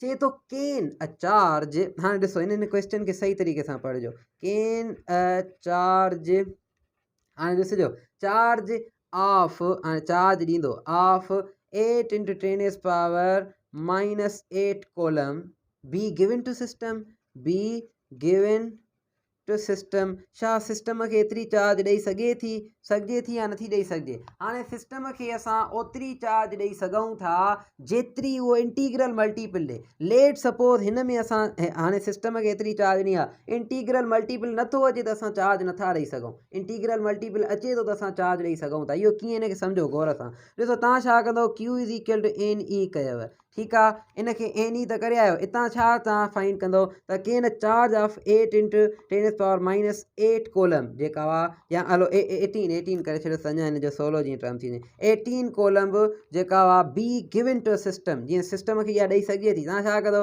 ॾिसो तव्हां हितां एन फाइंड करण जी कोशिशि कंदव, N = Q/E। हाणे Q घणी आहे? Q आहे 8 × 10⁻⁻18 कोलम डिवाइडेड बाय छा सां कंदासीं? E सां। E घणी आहे? 1.6 × 10⁻⁻19 कोलम। अगरि इहो 19 मथे वञे त +19 थी वियो, 8 जी टेबल हिन ते 2 टाइम आई, ठीकु आहे न, या 0.2 टाइम, हे आयो 0.2 टाइम। सो हे जवाबु घणो अची वेंदो? हाणे जवाबु ॾिसिजो घणो थो अचे। पहिरियां त असां हिनखे 10 करे छॾियोसीं, हे आयो असांजो 10, छो जो मथां वारो टर्म जॾहिं 18 आहे +19 आहे त हे 1 अची वेंदो, ठीकु आहे। 18 मां 19 विया त माना 10⁻1 अची वियो, माना 10 अची विया न, इहो 10 अची वियो, ठीकु आहे। इहा साइंटिफिक नोटेशन आहे। डिवाइड कंदो हिनखे 0.2 सां त हे अची वेंदो 50 जे बराबरि। 0.2 सां डिवाइड कंदो माना 50 कोलम आई आहे चार्ज असांखे। जॾहिं 50 कोलम एन मिली आहे, माना एन जो वैल्यू 50 कोलम मिलियो आहे, तव्हां चई सघो था सर इहा इंटीग्रल मल्टीपल आहे। जॾहिं इंटीग्रल मल्टीपल आहे त माना तव्हां चवंदव yes we can give this charge to the system. पर ईअं न अचे, जवाबु अचे 15.5 कोलम, त पोइ तव्हां चवंदव सर नो नॉट पॉसिबल, कॾहिं बि तव्हां एतिरी चार्ज नथा ॾेई सघो, एतिरी एन जेका आहे सो तव्हां नथा ॾेई सघो कंहिं बि सिस्टम खे। जॾहिं तव्हांखे एतिरी एन, हे कोलम कोलम में कैंसिल, हे कोलम आहे न, हे बि कोलम कोलम कोलम में कैंसिल, हे इंटीग्रल मल्टीपल ओनली तव्हांखे डिजिट मिलंदो, 50 आयो, 60 आयो, 30 आयो, कुझु बि आयो, तव्हांखे को बि इंटीजर मिलंदो। पोइ तव्हांखे अगरि इंटीजर तव्हांखे पॉइंटनि में नथो मिले, तव्हां चवंदो yes we can give to this system, पर जे मिले थो त पोइ तव्हां चवंदव त न असां नथा ॾेई सघूं। हिकिड़ो इहो, ॿियो कहिड़ो सुवालु आहे? चए थो त विच वन इज़ ग्रेटेस्ट। हाणे हिन मां पुछे थो विच वन इज़ ग्रेटेस्ट, कहिड़ी हिन मां वधीक आहे चार्ज, इहा बि तव्हां ॿुधायो। कीअं? -5 कोलम, -9 कोलम, 8 कोलम, ऐं उन खां अलावा -15 कोलम। हलो हाणे तव्हां ॿुधायो। हाणे ॾिसो which one is greatest in value, value में इन वैल्यू बि लिखी छॾियोसीं हितां, इन वैल्यू, वैल्यूअ में कहिड़ी ग्रेटेस्ट आहे? त हमेशह तव्हां छा चवंदव हिन में? -15 आहे। ईअं न चवंदो त वरी इंटीग्रल तव्हां होॾे हलिया वञो, इंटीजर्स में हलिया वञो, -15 ॾे हेॾे हलिया वञो, ईअं न। हे वैल्यू में ॾिसो, वैल्यू ॾिसो, मैग्नीट्यूड 50 आहे त माना इहो तमामु वधीक आहे, वैल्यू में अचो। बाक़ी तव्हां हिन प्लस माइनस खे हाली न ॾिसो, प्लस माइनस छो थी करे आया आहिनि या विया आहिनि, हाली तव्हां हिन नंबर खे ॾिसो त 50 कोलम आहे, इहो सफ़ा वॾो आहे, मैग्नीट्यूड वॾो आहे, वैल्यू वॾो आहे। तव्हां चवंदव त माइनस खे हाली न आहे ॾिसणो, इहो छो थो करे आया आहिनि या विया आहिनि। बाक़ी -50 कोलम इहा जेका हुआ असां चवंदासीं इहा सभिनी खां वॾी आहे। -5 बि न आहे, -9 बि न आहे, 8 बि न आहे, सो -50 सभिनी खां वॾी आहे। विच one is greatest in value, कहिड़ो वैल्यू में वधीक आहे, पोइ उहो तव्हां ईअं ॿुधाईंदव। इहा बि अगरि ॻाल्हि सम्झ में अची वई त हाणे अॻिते वधूं।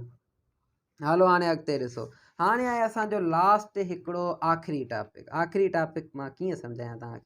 मां तव्हांखे ईअं सम्झाईंदुमि, असां चवंदासीं अॻिते हली करे KQ/R²। तव्हां ॾिसंदव तव्हांखे हमेशह इहो वैल्यू ॾींदुमि मां।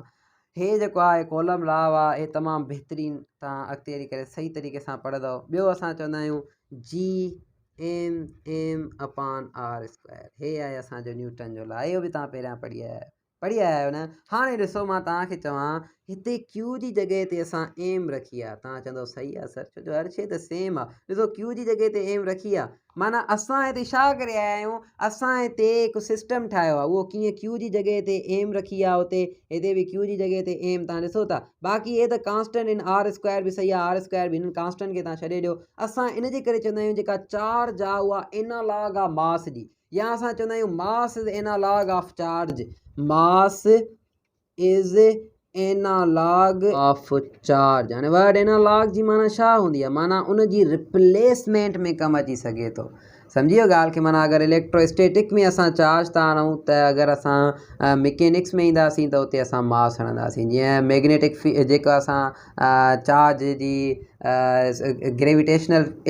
ग्रेविटेशनल जेको फोर्स खणंदा आहियूं उते मास रखंदासीं, इलेक्ट्रिक फोर्स में असां क्यू रखंदासीं। जीअं बि तव्हां अगरि ईअं बि ॾिसो, तव्हां ईअं बि ॾिसी सघो था, तव्हांखे अगरि मां चवां त इहा जेका चार्ज आहे इन चार्ज जे चौधारी तव्हां अगरि ॾिसंदा आहियो त तव्हांखे चार्ज जे चौधारी तव्हांखे फील्ड मिलंदी आहे, असां चवंदा आहियूं इहा हिन जी इलेक्ट्रिक फील्ड आहे। अहिड़े ई तरीक़े सां मास जे चौधारी बि फील्ड हूंदी आहे जंहिंखे असां चवंदा आहियूं ग्रेविटेशनल फील्ड हूंदी आहे। ग्रेविटेशनल असां चवंदा आहियूं इहा फील्ड हिन जे चौधारी, ग्रेविटेशनल फोर्स असां चऊंसीं, या इहा फील्ड हूंदी आहे हिन जे चौधारी। ठीकु आहे। सो हाणे ॾिसो अहिड़े तरीक़े सां असां हिनखे रिप्लेस करे सघूं था। सो इन जे करे असां हिन जो नालो ॾिनो आहे छा, एनालॉग। एनालॉग चयो। एनालॉग में तव्हांखे ॿियो बि हिकु मां फस्ट ईयर में पढ़ायो हुयो, फस्ट ईयर में तव्हांखे में बि न पढ़ायो हुजे वेल, उहो मां पढ़ाईंदो आहियां अक्सर। तव्हांखे इहो ॿुधायो हुयो या तव्हां पढ़ियो बि हूंदो त जेको फोर्स हूंदो आहे, फोर्स एनालॉग हूंदो आहे। कंहिंजो एनालॉग हूंदो आहे, फोर्स जेका या जेको टार्क हूंदो आहे उहो फोर्स जो एनालॉग हूंदो आहे। या फोर्स अगरि एंगुलर मूवमेंट में अगरि असां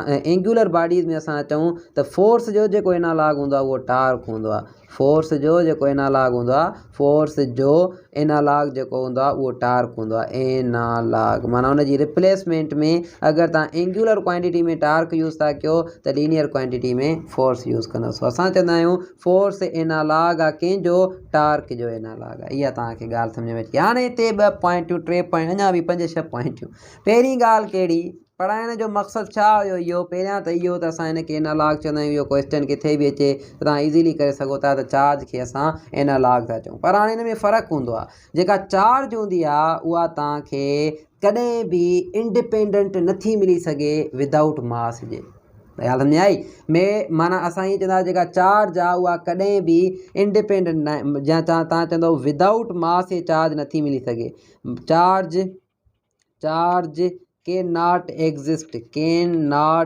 एग्जिस्ट विदाउट मास। माना मास जे विदाउट जेका चार्ज आहे उहा असांखे नथी मिली सघे। इहा हिकु पॉइंट तव्हांजी क्लियर थी वई। माना हिकु पॉइंट तव्हांजी इहा त असांखे चार्ज जेका हुआ विदाउट मास जे नथो मिली सघे, पर असांखे मास विदाउट चार्ज मिली सघे थो। असां चवंदासीं मास can exist without net charge. माना नेट चार्ज अगरि पार्टिकल ते ज़ीरो आहे, छा हुन में मास न हूंदो है, पार्टिकल आहे को बि आहे हुन में, अगरि नेट चार्ज ज़ीरो आहे, का बि नेट चार्ज कोन्हे का, त छा हुन में मास न हूंदो। असां चवंदासीं मास मिली सघे थो। ॿी ॻाल्हि कहिड़ी, ॿी ॻाल्हि इंपॉर्टेंट, पहिरीं ॻाल्हि इहा थी वई, इहा 1 हिन में बि अची वई। हाणे ॿी ॻाल्हि हिन ॿिन्ही जी इंपॉर्टेंट इहा त जेको असांजो स्पीड आहे, स्पीड चार्ज जेका हूंदी आहे उहा इंडिपेंडेंट हूंदी आहे स्पीड जी। इंडिपेंडेंट आहे कंहिंजी, कंहिंसां इंडिपेंडेंट आहे, इंडिपेंडेंट ऑफ स्पीड। माना स्पीड तव्हां जेतिरी बि वधायो चार्ज में को फ़र्क़ु न ईंदो। पर मास ईअं न आहे। मास चवंदो मुंहिंजी थोरी बि स्पीड वधायव मां तव्हांखे चेंज मिलंदमि। डिपेंड थो करे कंहिं ते, स्पीड ते डिपेंड थो करे, डिपेंड ऑन स्पीड। हाणे इहो मां छा चई वियुमि, इहो तव्हांखे अॻिते क्वांटम मैकेनिक्स में बि सम्झ में अची वेंदो। स्मॉलेस्ट पार्टिकल जे बारे में बि असां पढ़ंदासीं, बल्कि तव्हांखे रिलेटिव मास आइंस्टाइन जी थ्योरी में मां तव्हांखे पढ़ाईंदुमि त एम जेका हूंदी उहा बराबरि हमेशह अची वेंदी। हिनखे चइबो आहे रिलेटिव मास। इहो बराबरि हूंदो रेस्ट मास अपान में 1 - v² अपान में c² होल अंडर रूट जे, हे आहे होल अंडर रूट। हाणे इहो छा हूंदो आहे, इहो शो कंदो आहे त मास अगरि मूव कंदो कंहिं वेलासिटीअ सां, कंहिं बि वेलासिटी सां मास मूव थो करे, तव्हां हुनखे c² सां डिवाइड कंदो 1 - पोइ कहिड़ो बि वैल्यू अची वियो,